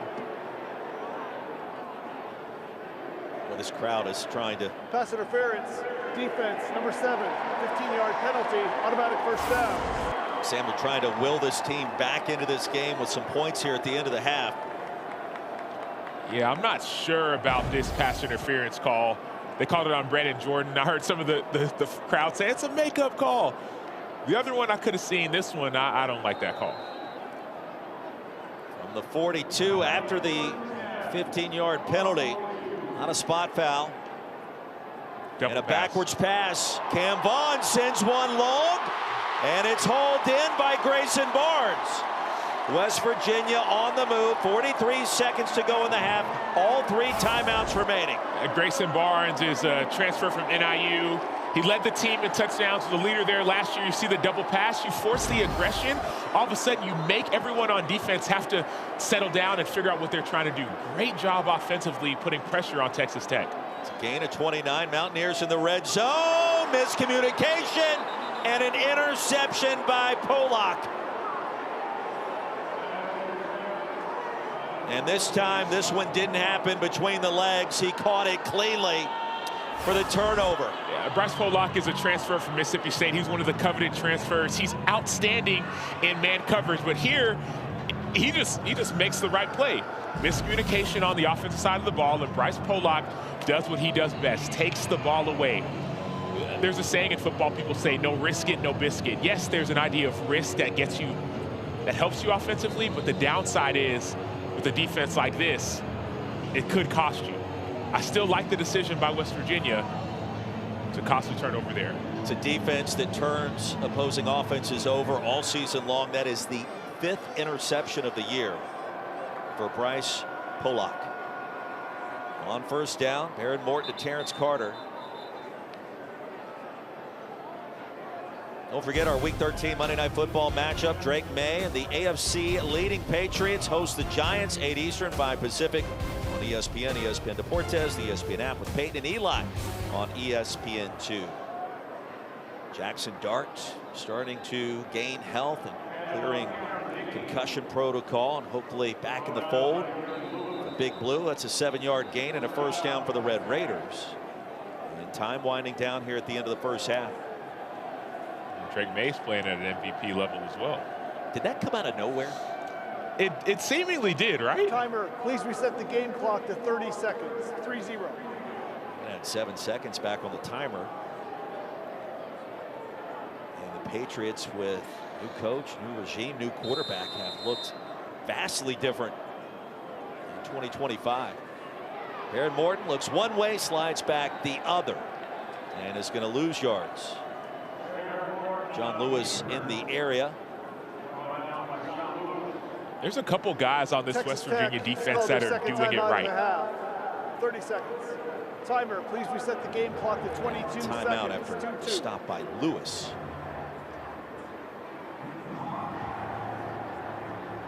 WWE Survivor Series is a Thanksgiving week tradition. Went all the way back to 1987. 4 games returns tonight. Live from Petco Park in San Diego.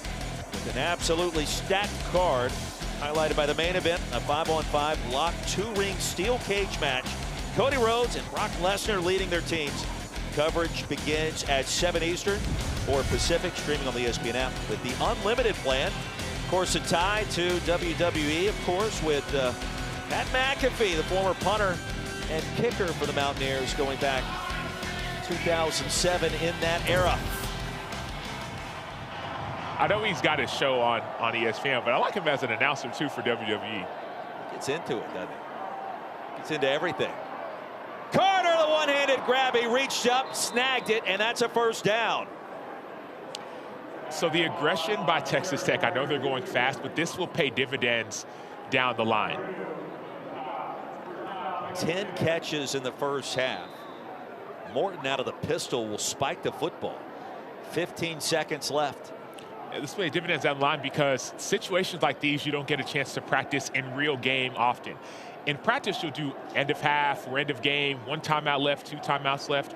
This is a great opportunity for when the playoffs do come. Joey McGuire using every possible snap that he possibly can. Try to get his team where it needs to go. Carrico, Lewis bring down Morton. The final play, the first half dominated by Texas Tech, and the Red Raiders get the football to begin the second half as well. All business on the road in Morgantown for the number 5 team in the land. 28-0. The Avocados from Mexico halftime report headed your way right now. Matt Berry, E.J. Manuel, Joey Galloway.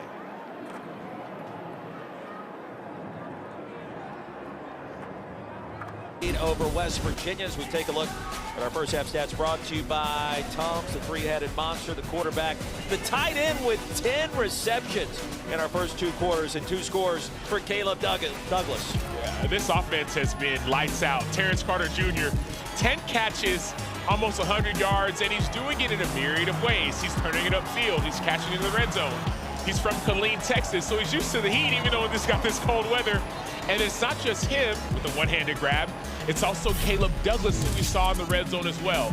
So Baron Morton is using his weapons at receiver, also the running game as well. Douglas has been lights out, catching it in different types of ways that kind of are jaw-dropping, for lack of better terms. So this offense has been everything you expected and more. Just kind of batted that football to himself. Banged up a little bit, then was okay. Perhaps had the upset stomach on the sideline, but apparently is good to go for our second half. How aggressive does Joey McGuire want to be with this team, ranked 5th and in position in the Big 12 championship game next week against BYU in our final 2 quarters? Red Raiders get the football. ESPN College Football presented by Serve Pro. Pushcar Stadium. So glad you could join us. Happy Thanksgiving weekend. Sam Acho, Roy Philpott, Taylor Davis. We're doing our best to stay warm. You're feeling a little better the second half, right? Yeah, I got the hand warmers, in this 30-something degree. But I will say, down on the field, that's what feels like football. You talk to some of the players, you talk to the staff. This is what you expect in November and December. Yeah, absolutely it is. And Texas Tech has been, as advertised, 5th in the country, one of the top defenses in college football this year. Baron Morton's healthy. That's a big deal as they get ready for the Big 12 championship next weekend in Arlington. And you have to think that Joe McGuire may put in a little Mitch Griffiths in a quarterback and some others at some point, but he wants to close this 3rd quarter in strong fashion, extend that lead, and then they can kind of put it in cruise control like they did the last time out 2 weeks ago against UCF. Aiken picks up the first around the right edge, and not this time. Redwood a tackle. So Jacoby Williams is going to lose a yard. Yeah, he'd want one more score before he took the starters out. 2 weeks ago versus UCF, the starters started getting out at the end of the first half, but it was already a 30-plus point lead. One more score, you'd feel a lot more comfortable if you're Texas Tech. West Virginia, a pick 6 changes everything. And now they're still with time. Their last 2 drives ended in Texas Tech territory in the half. Deep ball, guess who? Douglas has it into the red zone. Spun out of bounds, and Texas Tech in business again. A big play to start our 3rd quarter.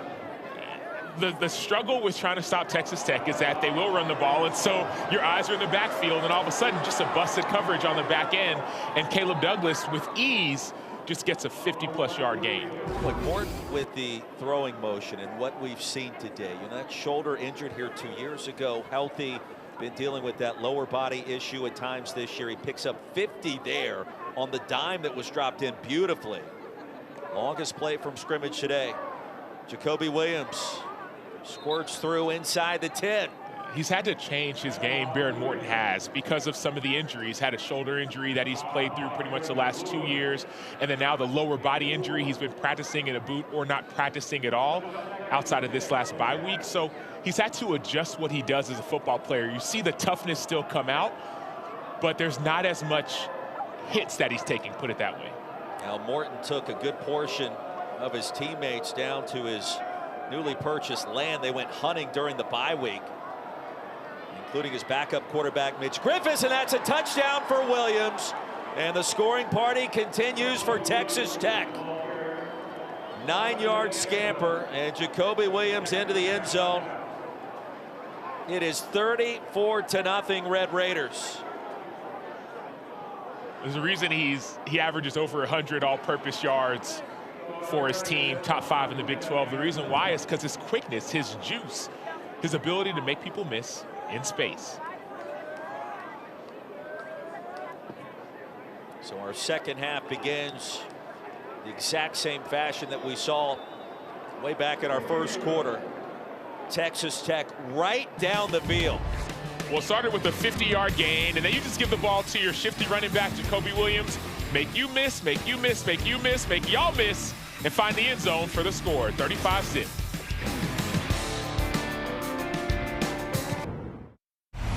It's win and you're in. Look at him go. And he did not get there. The Big 12 championship.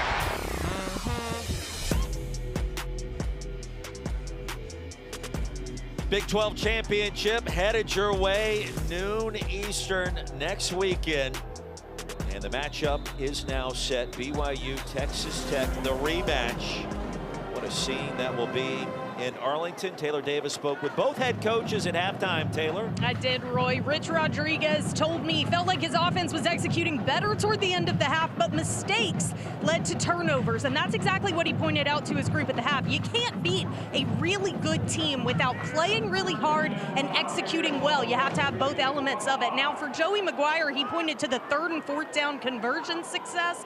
Like you guys mentioned, he also said they would discuss at the half when to pull some of their key starters with big time play ahead, but it's a delicate balance like they talked to us about yesterday, guys, not wanting to pull them too soon, but with injury in mind. Baron Morton been dealing with stuff. Also of note, David Bailey headed to the locker room early in the first half. They need to preserve key guys like that. Yeah, no question about it. A.J. Holmes batted down that pass from Scotty Fox Jr.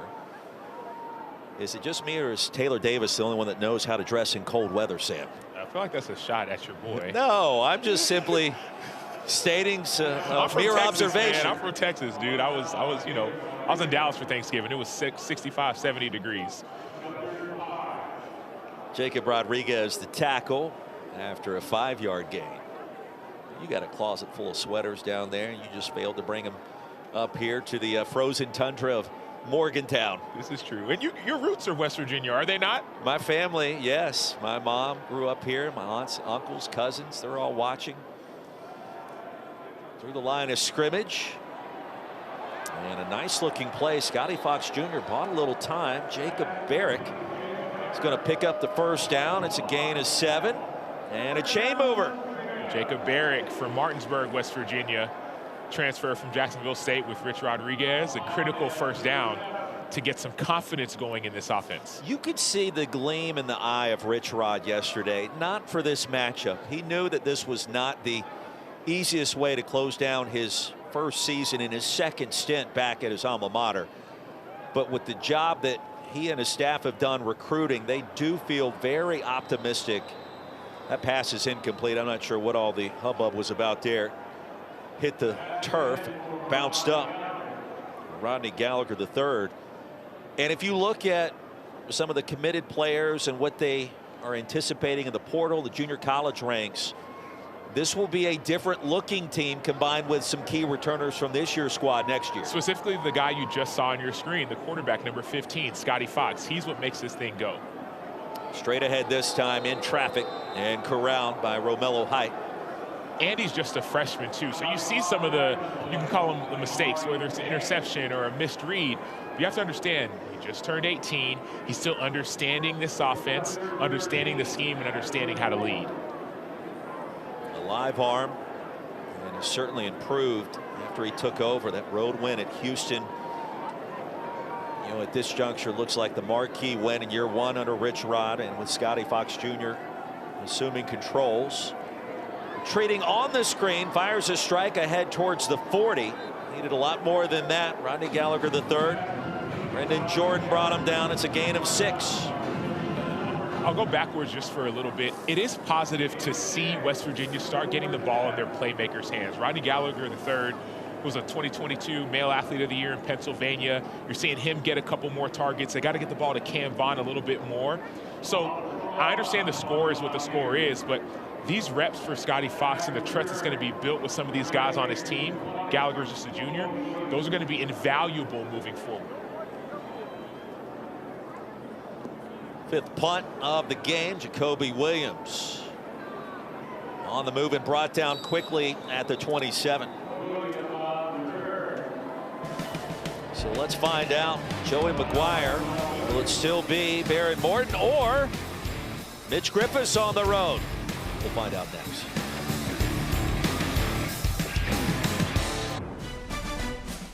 ESPN College Football, presented by Serve Pro, is brought to you by Coca-Cola. Fan work is thirsty work. Sausage, how about a little breakfast burrito here in Morgantown? That tells you how cold it is. You see the steam coming up. Santa Claus, well, he delivers here this final Saturday in the college football regular season. Happy Thanksgiving, happy holidays. Sam Acho, Roy Philpott, Taylor Davis, our rules expert, Jerry McGinn, and the new quarterback for the Red Raiders, Mitch Griffiths, the transfer from Wake Forest, a native of Ashburn, Virginia. And the super senior, a solid backup to Baron Morton. Shows you a little wiggle deep in the backfield. Mitch Griffiths going to pick up a first down and tripped up by Boyce. Penalty marker comes out near the 30. Mitch Griffiths is a different kind of quarterback than you'll see with Baron Morton. He's got some juice to him in the running game, but he also has a live arm. So expect some excitement in this offense. I don't think they're going to slow down in the least bit. There is no foul for an illegal blindside block. 2nd down. Let's see where they ruled Griffiths down. He was tumbling right to the line to gain. I thought it was enough for a first, and it is. 6 foot, 195 pounder. Broad Run High School. Brother Brett also played football at Wake Forest. Dad Matt was a 30-year head coach. Football in his genes, in the family. And Jacoby Williams still on the field at running back for the Red Raiders. Jump cut and racing ahead for a 2-yard gain. Joe McGuire, as we talked to him this week, he said a couple of interesting things in regards to, okay, we need another gear for the Big 12 championship game and a different gear from that when we get to the college football playoff. He also said he's never had as much fun coaching any team in 30+ years as a head coach than what he's had this year with this group. And you think about that. A lot of transfers coming in the portal. So much was made about the defense and the payroll involved just in the front 4. Here comes a penalty flag, and there was some contact deep down the field. He had to blend this entire roster together under a lot of pressure. There's a ton of talent out there. He's done a great job not messing it up, and to have fun along the way that he described it. Defense number 23, 15-yard penalty, automatic first down. Go on Jason Chambers. There's something to be said about that. And I said, Coach, what keeps you up late at night at this hour? When you've had this much success, you've won 10 games already, going to the Big 12 title game. And he says, well, we just can't afford any mistakes. And his team, Sam, they're playing with a sense of urgency, but they're also playing very loose. Yeah, they've all bought in. That's what makes it so fun. There's not a lot of egos on this team. Griffiths will hand it off. Jacoby Williams. Baron Morton's afternoon comes to a close. 2 quarters and a series to start the 3rd. I mentioned that hunting trip he took Griffiths on, Tanner Allen, a handful of other of his teammates during the bye week. hunting some hogs in big country. And you love his connection to Lubbock, growing up there and now being able to lead this team to the college football playoff. Sam, by your estimation, this win today pretty much guarantees the Red Raiders are in no matter what happens next week. Yeah, this is a lock, in my opinion. If they win this game in this fashion, they will likely be a top 4 team when the next ranking comes out. And so even if you lose to a BYU team that is ranked, that would still keep them in the college football playoff, in my opinion. 3rd down and 6. I think the real question is, what does that first round look like? Are you hosting a team back in Lubbock, or do you get the bye? And Joey McGuire said, we want the bye. We mentioned that in the first half. Griffiths hit the turf hard. He was sacked. And now West Virginia picks it up.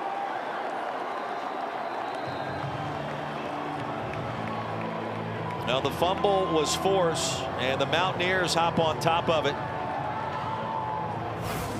So you're going to see 7 or almost 8 guys at the line of scrimmage, but Ben Bogle times that blitz off perfectly. And though that ball does look like it's released, it looked like it was released going backwards, which is where that fumble comes in. Perfectly timed blitz. A fumble recovered by the defense. Trying to see what way that ball went initially as Griffiths tries to throw it when he's getting tackled. A recovery by Vesterin.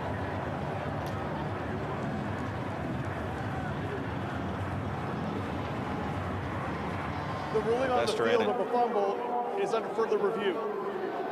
I'm going to take a look at that to see which direction that football was moving. That is the critical component there, right? Yeah, another critical component is you see Mitch Griffiths, the backup quarterback, limping into the tent as well. Remember, Will Hammond just had surgery, so he's out as well. So you see Griffiths getting tackled, and probably an angle from the side would show if that ball was going lateral backwards or if it was going forward.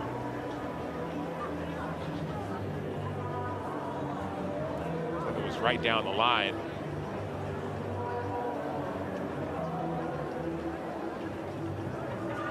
We bring in our rules expert, Jerry McGinn. And Jerry, what are you seeing in this sequence? West Virginia has it right now. What do you think? Roy, I'm seeing an incomplete pass. So I was hoping that the referee would have made an announcement that it's not intentional grounding because it was ruled a fumble. But I see this as an incomplete pass, and it should be intentional grounding with the ball at the 50-yard line, and it would be 4th down because it would be loss of down. Jerry, if that ball's going right down the line of scrimmage, it's released from his hand and it goes right down that line, would that be incomplete or would that be a fumble? That would be fumble, because if it's not forward, then it's considered backward. But I see this as going forward. He's releasing it right before the 50-yard line, and the ball does hit almost at the 49-yard line. I see this as a forward pass. His hand is definitely coming forward. So it'll be interesting to see what they come back with.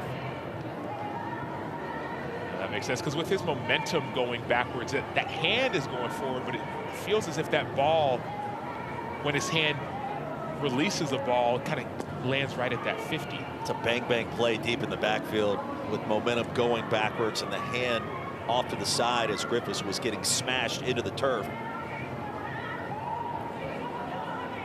And Jerry, to your point, it'd have to be clear and obvious for them to overturn it. Is that correct? That's correct. They are taking their time with it. They are starting to write notes with the back judge. So when you have that, when they're taking notes that carefully, you know that normally it's going to be overturned. Our replay official, Brad Van Vark. Referee Stephen Barron. Extensive review taking place in a 35-0 score. Now the other question is, did the defense, they touch the ball to actually make the ball go down quicker as opposed to going forward?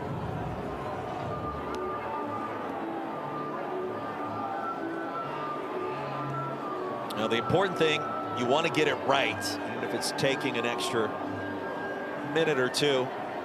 Here's the call. After review, It was a backward pass recovered by the defense. It'll be West Virginia ball, first down. All right, so another turnover force, the other coming on the interception of Jacob Rodriguez on the jump pass in the end zone at the end of the first half. The Mountaineers get it back. Much better field position. They'll set up shop in Texas Tech territory at the 49 with a new quarterback as Mitch Griffiths tries to stay loose and stay warm. So for Mitch Griffiths now to Max Brown. And Rich Rodriguez informed us yesterday that all three signal callers could see the field. Brown stops at Florida and Charlotte, native of Tulsa, Oklahoma. Lil Wilkins also in the fold, the redshirt freshman out of Washington, D.C. He said that Brown is a different type of runner than you see from Scotty Fox. He called him the strongest quarterback, Wilkins the fastest. And Brown to the 45.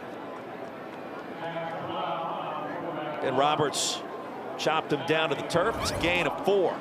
But for the defense, nothing changes. I understand there's a different quarterback, but you still have to understand that you're playing your alignment, your assignment, and your technique. And so you don't have to freak out when you see a new QB. Just trust your eyes, trust your technique, and stay tight in your coverage. I'm guessing you didn't do a lot of that your time in Texas and in the NFL. New quarterback comes in, Sam Acho, business as usual. Well, the mindset really is to destroy. And what I mean by that is if you got a new guy in, you have to dominate him. Don't let him get any type of confidence. As you see, there's a little bit of extracurricular activity going right around the 45-yard line.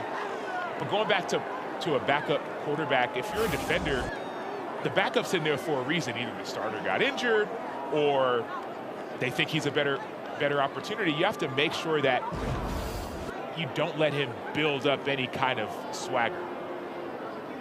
Weimer with the 7-yard grab. That is a first down.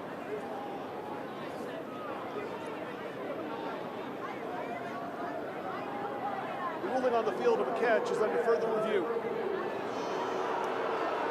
Crowd here is thrilled to hear that. 7:07 to go in the third, and timeout on the field. We will step aside as well here in Morgantown.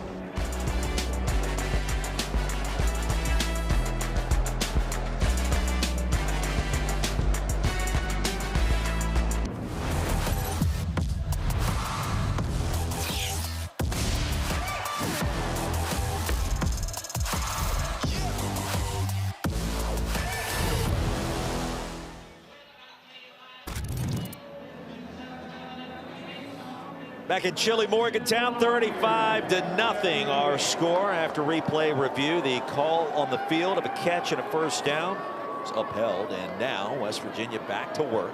Sincere Bowers upended at the line of scrimmage. Brendan Jordan. Sam, the one thing we've seen from this Texas Tech defense, you got the big anchor in the middle in Lee Hunter. Started his career at Auburn, then at UCF. They don't miss a lot of opportunities to bring ball carriers down. Form tackling is awfully impressive with this group. I had a coach who said once that little things done well make big things happen. This defense does the little things extremely well. Brown nearly sacked, somehow avoided the stop in the backfield. And a shout out to Texas Tech's defensive coordinator Sheil Wood, the great job he's done. The pressure came from John Curry. We asked Coach Wood last night, how much fun are you having? He said, yeah, this has been a fun season. He's had stops just about everywhere throughout the Deep South. Tulane, Houston, Troy. And now at Texas Tech, when Joey McGuire came calling, he could not pass up the opportunity. And now with this talent and the roster, it's been assisted and aided by NIL. They have been dominant. There's a flag back at the 46.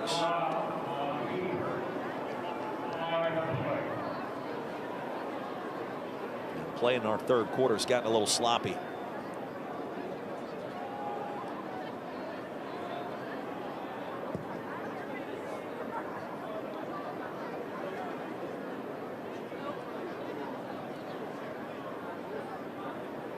Holding call coming. Holding, offense number 52, 10-yard penalty from the previous spot, third down. It's Nick Cray, starting left tackle. Talked about a lot of made opportunities by the Texas Tech defense. We got a chance to talk with Jacob Rodriguez yesterday, and he said part of what makes him so good is that he trusts all the guys around him. So everyone is doing their job on the defense side of the ball. It gives him and everyone else chances to take more shots on the ball and to take more risks because you trust the guys around you. Brown looking back against the grain, and the pass is going to be picked off, intercepted at the 15. Amir Boyd, and Boyd waiting for the convoy. There it is, back to WVU territory. Boyd brought down all the way inside the 20. Texas Tech in the red zone on the interception by Max Brown. So there are chances to take more risks when everyone around you is doing their job. There's a little bit of pressure, but not that much. You're just undercutting the route by Boyd. You see a convoy start to block for him. You see all those guys ready to block for him. Unfortunately, he didn't make it all the way to the end zone, but look, you see all 11 guys running to the football. Like 12, 13 guys out there for Texas Tech.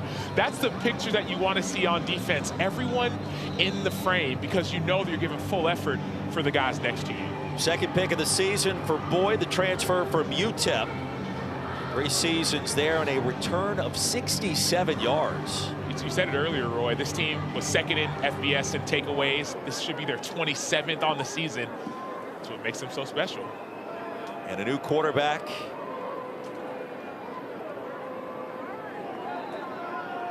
And it's a different number 10 that steps in with Griffiths banged up. It's like Lloyd Jones the third, 6'4", 215 freshman. Remember, Mitch Griffiths got injured. This is 4th string quarterback that's showing up on the roster for Texas Tech. Yeah, Will Hammond not making the trip after undergoing successful surgery. I thought it was Rodriguez for a second, number 10. He's been down there a couple times. Well, there was a lot of movement here in the booth thinking that Rodriguez was going to be back on the field, but Lloyd Jones. And the handoff, Jacoby Williams, the jump cut to the 15. One thing I love about Jacoby Williams' game is his start and stop ability. He'll be in one spot, he'll jump, he'll cut, he'll be in that same spot, but on the same line and same track. There you see Jacob Rodriguez, the captain, the leader, the Heisman hopeful.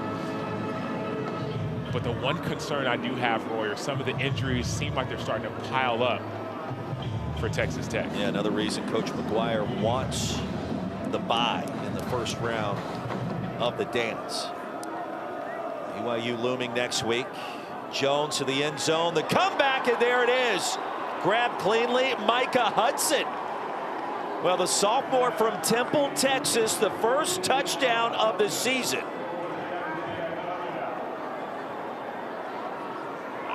It actually is like taking candy from a baby. I don't know a better way to put it. It's your 4th string quarterback.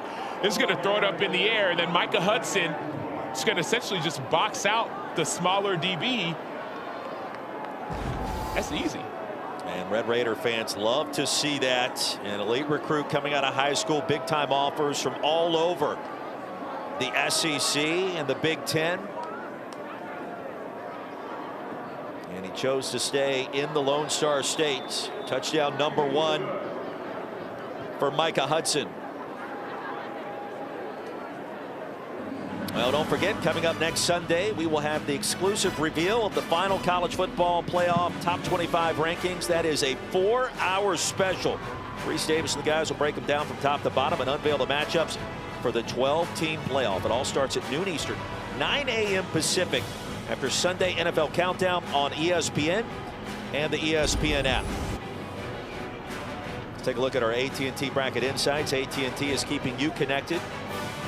Sam Acho's projected bracket, and North Texas into the dance. Yes, sir. They said the top 5 highest-ranked conference champions. North Texas has a chance. They're going to be the conference championship, potentially playing Tulane, depending on what Tulane does. If they win that game, North Texas, the top-ranked scoring offense and points offense, they will be battling with James Madison for that last spot, but I think a win over Tulane will get them there.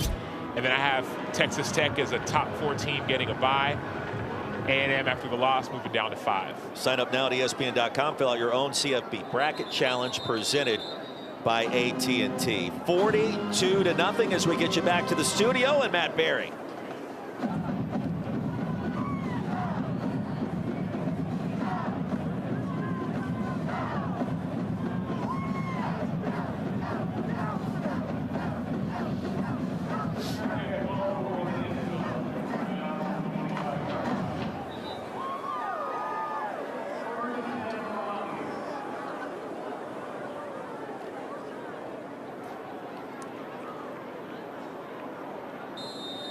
That is the question that looms awfully large. Sam Acho, Roy Philpott, Taylor Davis, our rules expert today, Jerry McGinn. And a new quarterback for the Mountaineers, Khalil Wilkins, on the field for the first time today. The fastest, the trio of signal callers we were expecting to see. And he stopped. Ball carrier is Curtis Jones Jr. by Bryce Ramirez. Freshman out of Washington, D.C. 4-yard gain on first down. That Iron Bowl tonight seems interesting to me down at Jordan-Hare Stadium. That pass batted into the air by Peyton Morgan. It'll be third down. Any chance DJ Durkin has got something cooking for Kalen DeBoer down there on the Plains? Well, with rivalry games, there's always a chance. Look at what happened with Texas and Texas A&M last night. So I think there is a chance, but I still have a lot of confidence in Alabama. Ty Simpson and his leadership, Caden Proctor, who knows where he's going to be lined up, that 6'7", 360-pound offensive lineman. And the season is on the line for Alabama. Crimson Tide with a win will appear in the SEC championship game next weekend. Ball start. Offense number 74, 5-yard penalty. Third down. Penalty goes against Crawford. With a loss, you have to project the Crimson Tide would be on the outside looking in back-to-back years under Kalen DeBoer. And teams like Miami and Texas would be extremely excited because that Alabama team is in their way of a college football playoff opportunity. So you would then miss the SEC championship game in Atlanta and potentially the CFP. Ball came out. Red Raiders trying to jump on top of it. Who got there first? Mountaineers maintain possession. You got to be careful, the peanut punch, especially if you're a quarterback. Everybody's digging for the pigskin. There's just pressure all over. It looked like that might have been Amarian Banks, number 8, 6'5", 300-pound senior. He missed the tackle, but the ball started to bobble, and Wilkins let it go. Straw back on the field to punt it away. And now Tristan Gentry hopes to provide an electric return. Sidewinder gets it to the 22, checked at the 27.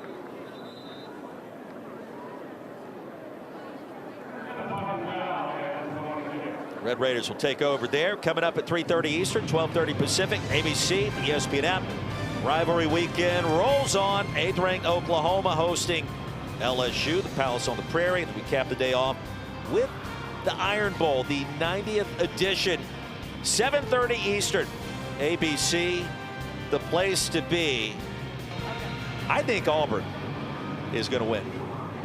I have felt it all week long. At some point in all these crazy years that all those fans have had to suffer through, they're going to find a way. And you just wonder, DJ Durkin, defensive philosophy, the run defense is pretty good, and it's a home game. You wonder, is that going to be enough on the Plains? For more on that, we check in with Taylor Davis. TD's point after the time is now. Speaking my language, Roy Philpott, I know a thing or two about some crazy Iron Bowls. There's a lot of riding on both quarterbacks. Obviously, Auburn turned to Ashton Daniels a few weeks ago in that game against number 14 Vanderbilt at the time. Over 400 yards, 4 total touchdowns on the day. But Ty Simpson, 22 touchdowns on the year to just 4 interceptions. Does he get back in his groove? Then we got to talk defensive dominance, right? Alabama's number 4 passing defense in the nation. Auburn's number 11 rushing defense in the nation. Truly strength on strength. Which quarterback can have a day, and how much voodoo will exist in a night game in Jordan-Hare? But Sam, you're right. Everything on the line for this Crimson Tide team. Jordan-Hare's haunted. Let's just frame it properly. I'll confirm it. I'll confirm it. It is a haunted facility, especially if you're Alabama coming to town. I think Alabama's going to win. Let me put that on the record. You got Auburn on the record. It's going to be quite the scene and must-see television tonight. Adam Hill's bottled up behind the line of scrimmage on 3rd and short. And Tarnu met him with resistance. Why do you think Auburn's going to win? The run defense, home game at night. DJ Durkin is trying to do everything he can to continue to be a part of that program, potentially with a new staff next year. And he's a good coordinator. they're going to be prepared. A fake punt. The Red Raiders are going to keep the drive alive on 4th and 3, deep on their own end of the field, and racing for 25 to continue the possession. So the reason you run a fake like this is that West Virginia has shown that they're not going to adjust to your alignment. So you have all these linemen over to the left, and West Virginia keeps some of their guys on the inside. And so if they show they're not going to adjust to it, you just run the play that's called. It's one of those things like an automatic. Hey, if you have the numbers, you run the play. Oliver Miles, Braylon McDonald, able to race for the first down.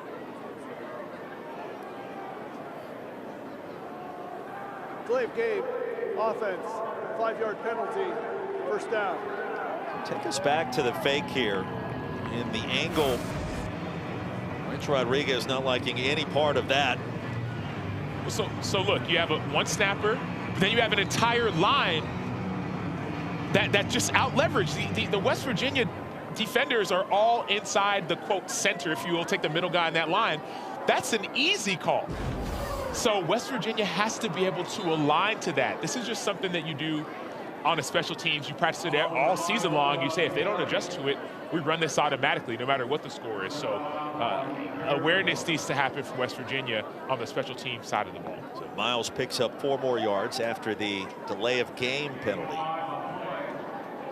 Texas Tech going much deeper into that depth chart, on the road in firm control. And the outcome today has never been in doubt. It was 21-0, but before you could blink an eye. And around the left edge, Lloyd Jones.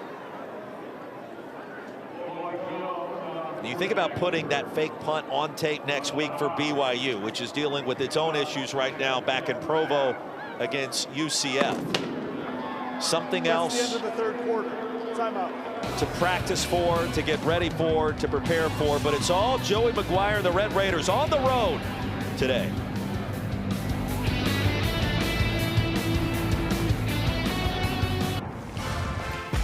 The college football playoff selection show, the bracket will be filled. Judgment Day is here.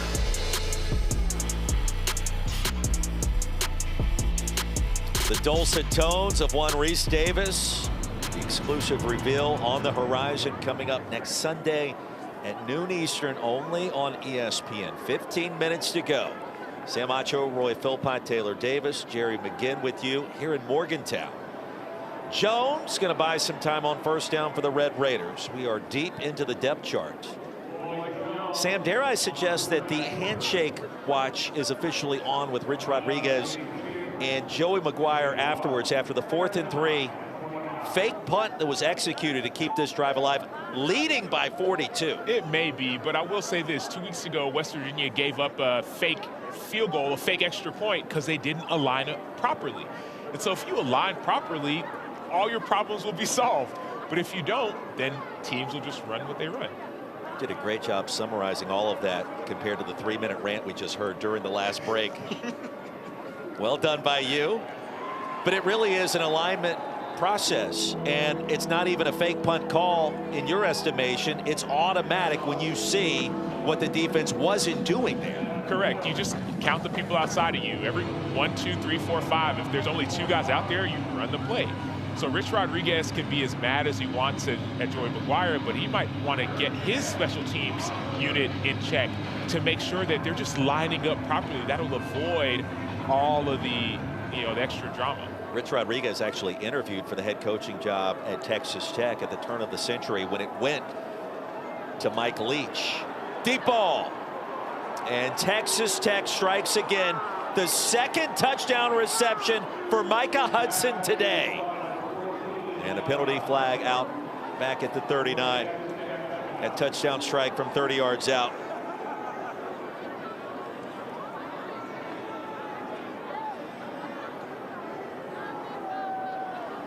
Another poor technique and poor coverage. Micah Hudson just ran by the defensive back, and bad technique. Joe McGuire wants to force that on the kickoff. Personal foul, number 15, defense. Number 15 is ejected. The result of the play is a touchdown. That 15-yard penalty will be enforced on the ensuing kickoff. So it was Ben Cutter that had the interception of Jacob Rodriguez at the end of the first half on the jump pass. And you saw Jones get sandwiched deep in the backfield right after he delivered the football.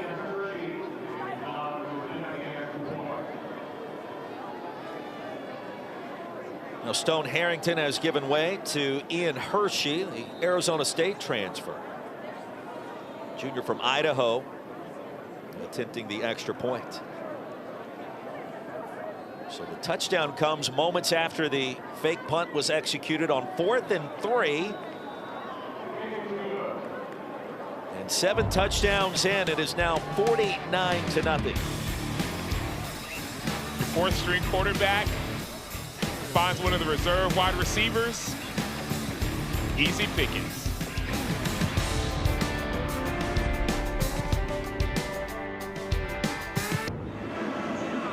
We're back here in Morgantown. The Red Raiders with a commanding 49-0 lead. So much success this season, thanks in large part to linebacker Jacob Rodriguez. As the team heads for a championship, the Heisman campaign is on. We've got signs all over the stadium here today. Social media posts hyping the guy up, trying to get him to New York City. If you ask the coaches, the players, they don't hesitate. This guy embodies exactly what the Heisman Trophy represents. The impact that he has had in Lubbock is undeniable. Like we spoke about earlier, Roy, his wife, Emma, Jacob would even tell you, is the most impressive one in the marriage. She talked to me about how supportive Red Raider Nation has been, specifically one of the best of all time, Patrick Mahomes, echoing the sentiment, tweeting out, "Get him to New York" at Heisman Trophy. She raved about the support that they have had in and around Red Raider Nation. She is in attendance here today, a pilot for the U.S. Army, and obviously an incredibly huge supporter of her husband, Jacob Rodriguez. I spoke with her pregame. She got emotional talking about how successful the year has been. It would be a cherry on top to get that trip to New York, Roy. And I'm told that she wanted a picture with you down on the sidelines, which is always pretty cool. That she was excited about that. We certainly were excited to tell her story. And her husband, Jacob, a finalist for 5 national awards on the defensive side of the football. And chances are he's going to carry home some hardware at some point in time when you are Mr. Turnover. 7 forced fumbles, 4 interceptions. Now, he may have to give one of those picks back, considering he threw one in the second quarter today, but that's neither here nor there. But he has run for 2 more, and he scored on defense.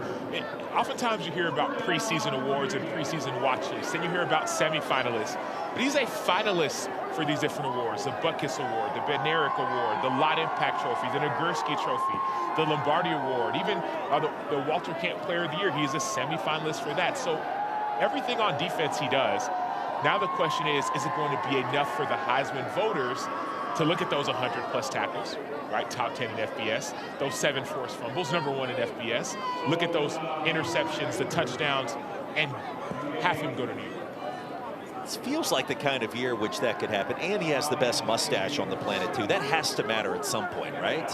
Well, the reason it feels like the year is because it feels like no one's really run away with it. Fernando Mendoza's looked really good. Ty Simpson has looked good at times. You look at Wilkins pass, top of the turf. Should be 3rd down and long. You look at the landscape of college football, you're saying, okay, no one is actually head and shoulders above everyone else. Right. So maybe you do put the sash in. The ruling on the field is an incomplete pass. 3rd down. And Mendoza, Indiana and Ohio State have been so dominant this year and have just steamrolled the competition. Ohio State looks as if it's going to secure a marquee win at the Big House today. That's going to end the streak, which began a long, long time ago for Buckeye fans. Julian Sayin a part of that mix, perhaps, as well as a result. But Mendoza, one of the favorites. Here's a deep ball. And it comes up well short on 3rd down and 10, looking for Justin Smith-Brown. The Rodriguez story, though, so compelling. because he used to be a quarterback and signed to play in the Power 4 at Virginia as a quarterback before returning home to his home state of Texas there in Lubbock. And he's going to have some decisions to make in the next couple of weeks. Which award ceremonies does he attend while he gets ready along with his teammates for the CFP? But even this opportunity, I love the point you made. He used to be a quarterback, but he was getting recruited to play linebacker. And even the head coach at Texas Tech, Joey McGuire, when he was at Baylor, recruited him to play linebacker. So opportunity didn't work at Virginia, but it opened up. 49-0 our score, under 12 to play. Well, no matter where Jacob Rodriguez is going, we know this. He's got a ride in the Black Hawk helicopter with his wife, the pilot for the U.S. Army, Emma.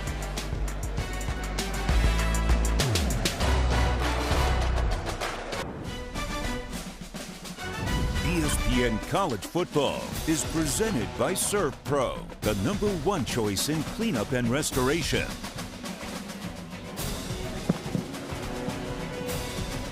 Well, it was the longest flight of the year for Texas Tech. 1,500 miles from home, arriving yesterday, and no problem on the road in Morgantown. Much closer to home next week in Arlington. The Big 12 championship has been set. It was late last night. BYU and the Red Raiders of Texas Tech. Texas Tech playing in its first ever Big 12 championship. You look back and you think about it as Adam Hill able to escape towards the left side, and he's going to lose a couple. Red Raiders' best seasons all time, you go back to 1973. 76 in the top 10. There was a late loss there that kind of skewed what could have potentially happened. 2008, Sam, win against Texas. Michael Crabtree, 1 second to go. Amazing. And then now 2025. This season isn't there quite yet, but a win next week in a Big 12 championship. And I think this is the year that goes down as the best in the history of Texas Tech football. And people felt it within the program. Not only the amount of money that was poured in when it comes to recruiting and some of the players that came in, but even the culture. Joey McGuire was a high school coach, and he said, man, in his 4th year, that's when things turned around at Cedar Hill, won a championship there. Well, this is the 4th year at Texas Tech, and Jacob Martinez said the same thing. He said there's something about Joey McGuire in his 4th year. You have a chance to build a culture both intrinsically within the players, but also the staff and also the people in the building. So I think that's why you feel some of this excitement. The talent is there, but the culture is stronger. New offensive coordinator Mac Leftwich was part of the recruitment of Cam Ward to Incarnate Word, and head towards the 35. That'll keep this drive alive. And a reserve wide receiver pick up the first down. Number 21, as we take a look at this week's college football playoff rankings, brought to you by Capital One. The top 12, Miami handling its business in impressive fashion on the road in the Steel City, 31-7. What else strikes you here? Well, the loss from number 3 Texas A&M, that might bump up Texas Tech at least one spot, as it bumps up Georgia as well. Those are the things that stand out the most, but Miami's going to need that big win to try and continue to climb up the rankings, because those last 2 spots may be reserved for the other 2 conference champions. And you think about that for a moment. Oregon on the road at Washington, Alabama on the road at Auburn tonight. Those are the games that you look at and say, okay, potentially if there's an upset possible, could they come from one of those 2 games on a potential spoiler Saturday, 3:30 Eastern. Ducks and Huskies over on ABC at 3:30. LSU could also play that same role at Oklahoma against John Mateer and Brent Venables, the Iron Bowl tonight. SMU's got some work to do this evening out west at Berkeley, who just went through a coaching change. So it was announced that Justin Wilcox was let go last weekend. And SMU, if they win, they are in the ACC championship game, as is Virginia if they beat Virginia Tech. So that Virginia Tech game is a game I've got my eye on when it comes to spoiler Saturday. Virginia has been up. They had a couple down weeks towards the end of the season, middle towards the end of the season, and then they've recently finished stronger. Adam Hill straight ahead. It'll be 3rd down and 7 for the Red Raiders. It's 21-0 within the first 10 minutes of this game. There's been no turning back for Texas Tech on the road. If Virginia reach the college football playoff this year. What a story that would be for head coach Tony Elliott, given where that program was just 3 years ago. An unspeakable tragedy, 3 players shot and killed by a former teammate, and to come back this year to have a chance to win the ACC, that would be incredible. But SMU potentially standing in the way. And the pass drops. It'll be 4th down. SMU is playing their best football as well. That's the scary part. You look at all these brackets, and people see Miami slotted in as a conference champion. But the fact is, Miami may not be in their conference championship game. SMU may be in, and they may win. Let's make sure everybody's lined up properly here, Sam. There you go. You see, they're starting to motion out now. Now, you automatically move back in, and there it is. So it's as simple as that for Rich Rodriguez and all the special teams coordinators. Just line up properly. Fair catch called for and made by Rodney Gallagher III. 49-0 our score. Nearly halfway home in the 4th quarter. Joey McGuire getting the job done. You're watching the Big 12 Conference on ESPN.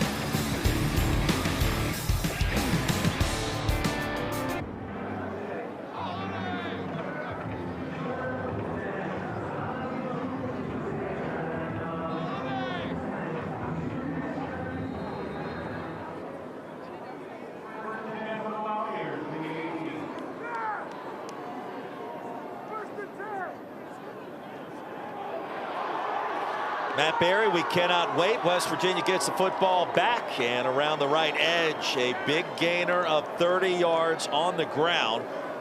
And the Mountaineers deeper into the depth chart.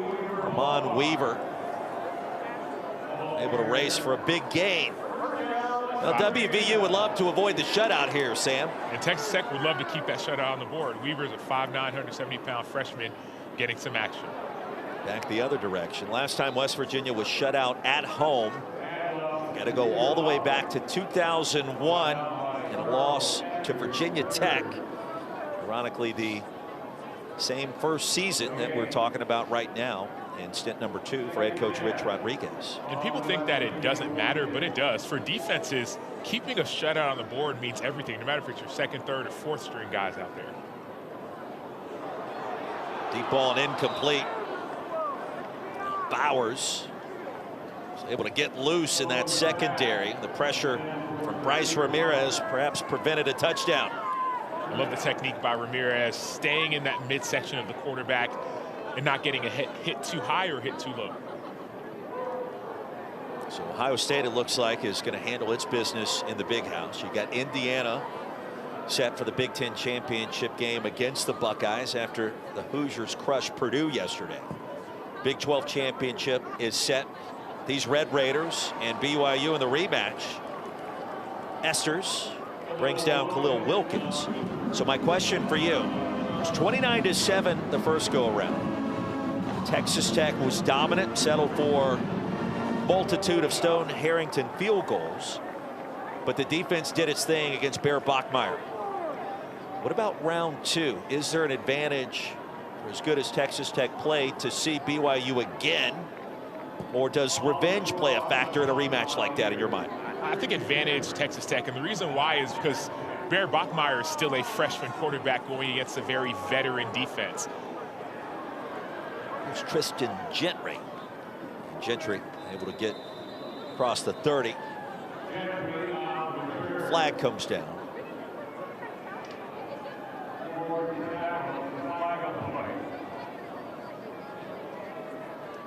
.602 to go.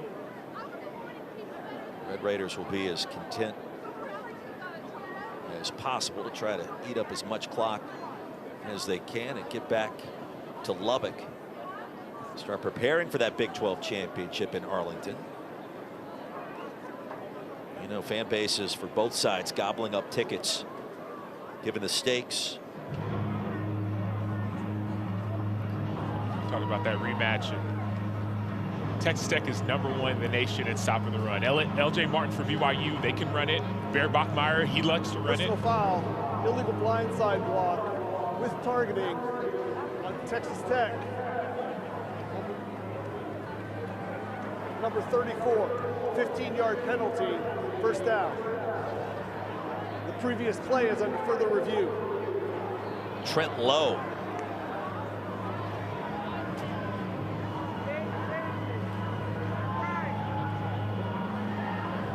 Targeting call, second half of the game. Disqualification here and also in the first half next week in the Big 12 Championship. You see in the lower right-hand portion of the screen, 34. So a couple things you're looking for is an illegal blindside block. Is he defenseless? The second thing is there a launch or an upward thrust? Looks like there was. And then forcible contact. My question to Jerry McGinn would be, is that player for West Virginia considered defenseless? He's in the middle of a play, but is he considered defenseless in that position? Our rules expert, Jerry McGinn. Jerry, what do you think? He is not. He's involved in the play, so he's not defenseless. So, but the player, number 34, he does have an upward thrust with the, not the crown of his helmet, but with his helmet. So helmet to helmet. So unfortunately, this doesn't look good for 34. So if he's, so two things. Number one, that's the blindside block should be intact because he's blocking back with that forcible contact. But if he's not defenseless, then it'd have to be targeting with the crown of the helmet. With the crown, yes. But if it's a blindside block, then he would be defenseless. I don't like it. Well, their walls upheld. Well, Trent Lowe, a reserve middle linebacker, played in a handful of games last year and this year. One tackle a week ago, 5 on the season. Certainly disappointed with that outcome, and the Red Raiders take over now all the way back at their 20-yard line. So this rivalry weekend, dust starts to settle beginning yesterday, including in the Big 12. It was a big win last night. Brett Brennan and the Arizona Wildcats on the road in Tempe, finding a way to get the job done. Our apologies to Matt Berry for that outcome. Oliver Miles III able to pick up 8, but what a season it's been in Tucson for him, and that kind of set off the chain reaction of the Big 12 championship being settled and decided before we got the kickoff today. Yeah, we heard from Joey McGuire last night that he was hopeful that Arizona would find a way to beat Arizona State because that would seal their fate as far as a Big 12 opportunity. But both Texas Tech and BYU, they knew going into this morning that they were going to be in, but both have played at a high level. Texas Tech has not relented, which gets you even more confident in the fact that there could be a second gear that could go into. Inside zone, and Miles will be brought down. Be third down coming up. Don't forget, tomorrow on Sunday NFL Countdown, we'll break down the latest AFC and NFC playoff stakes headed in to all the games Sunday. Plus, Sam Darnold goes one-on-one with Jeremy Schaap, headed into a revenge game. Minnesota Vikings. Then we've got all the top plays from your backyard turkey bowls over the past couple of days. Sunday NFL Countdown, 10 a.m. Eastern, right here on ESPN. Be third down and 4, under 5 to go. What were the backyard turkey brawls looking like down in your neck of the woods over Thanksgiving? Guys getting after it, playing a little backyard football? And ours happened growing up. We were playing football all the time. Football, basketball, baseball in the backyard, you name it. It was just, it didn't have to wait till Thanksgiving. Guys maybe took a break, enjoy some turkey. Oh, man. Leighton Stone going to move the chains here, and that'll chew up some more time. This time around, we were mainly watching the football, watching Cowboys were playing, Chiefs, all those games. So I think that's the best part about this time of year. You've got a multitude of different sports, but on the gridiron, you see these seasons in the NFL and college football starting to grind down to the very end. And it all points towards next Sunday. And the new 12-team college football playoff will be announced.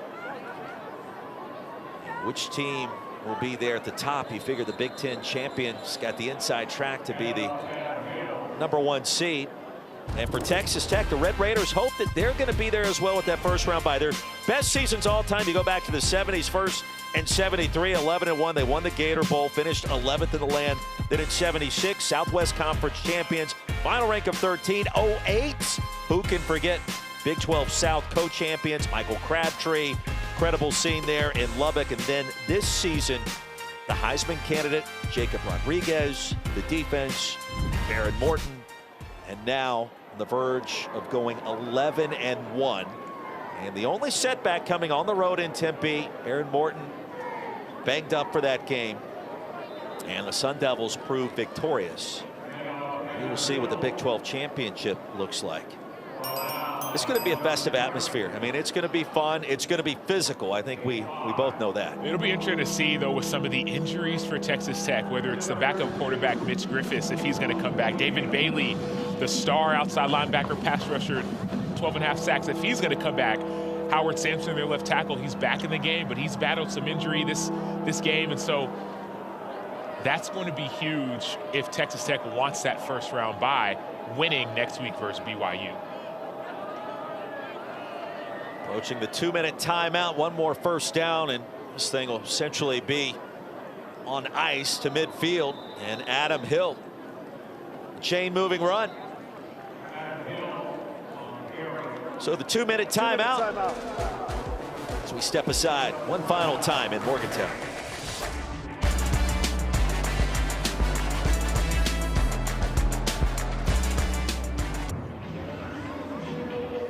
Two minutes remaining back in Morgantown, West Virginia, on the verge of being shut out for the first time since 2001. And what could be described as the largest home loss of the AP poll era, going back to 1960. And at the hands of the Red Raiders of Texas Tech. Victory formation, Sam Acho, Roy Philpott, Taylor Davis, our rules expert Jerry McGinn. And from our booth to you watching back at home, happy Thanksgiving. Our producer Eric Postman, our director Dan McVan, our statistician Ed Svita, our spotter Bill Garrity. It has been so much fun this season, and if you're a fan of Texas Tech, it continues on to the Big 12 championship and beyond, with a team that is playing with a sense of urgency, but also feels like with nothing to lose simultaneously. And a team that has another gear, at least that's what head coach Joey McGuire said. This team is locked in.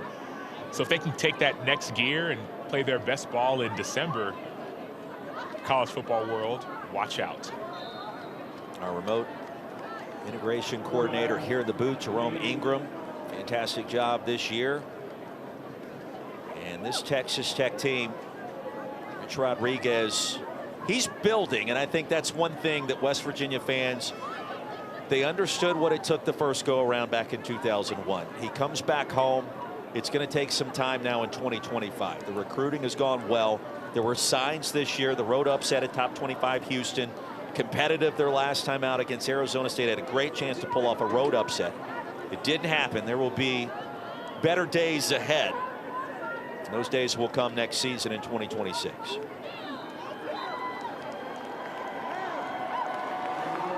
And the shutout officially complete. Texas Tech,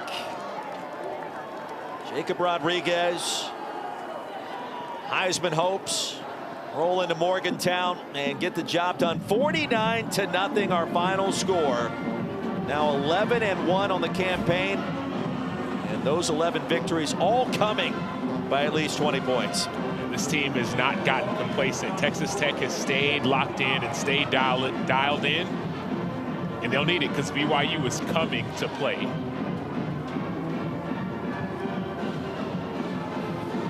$49-0 the final. We are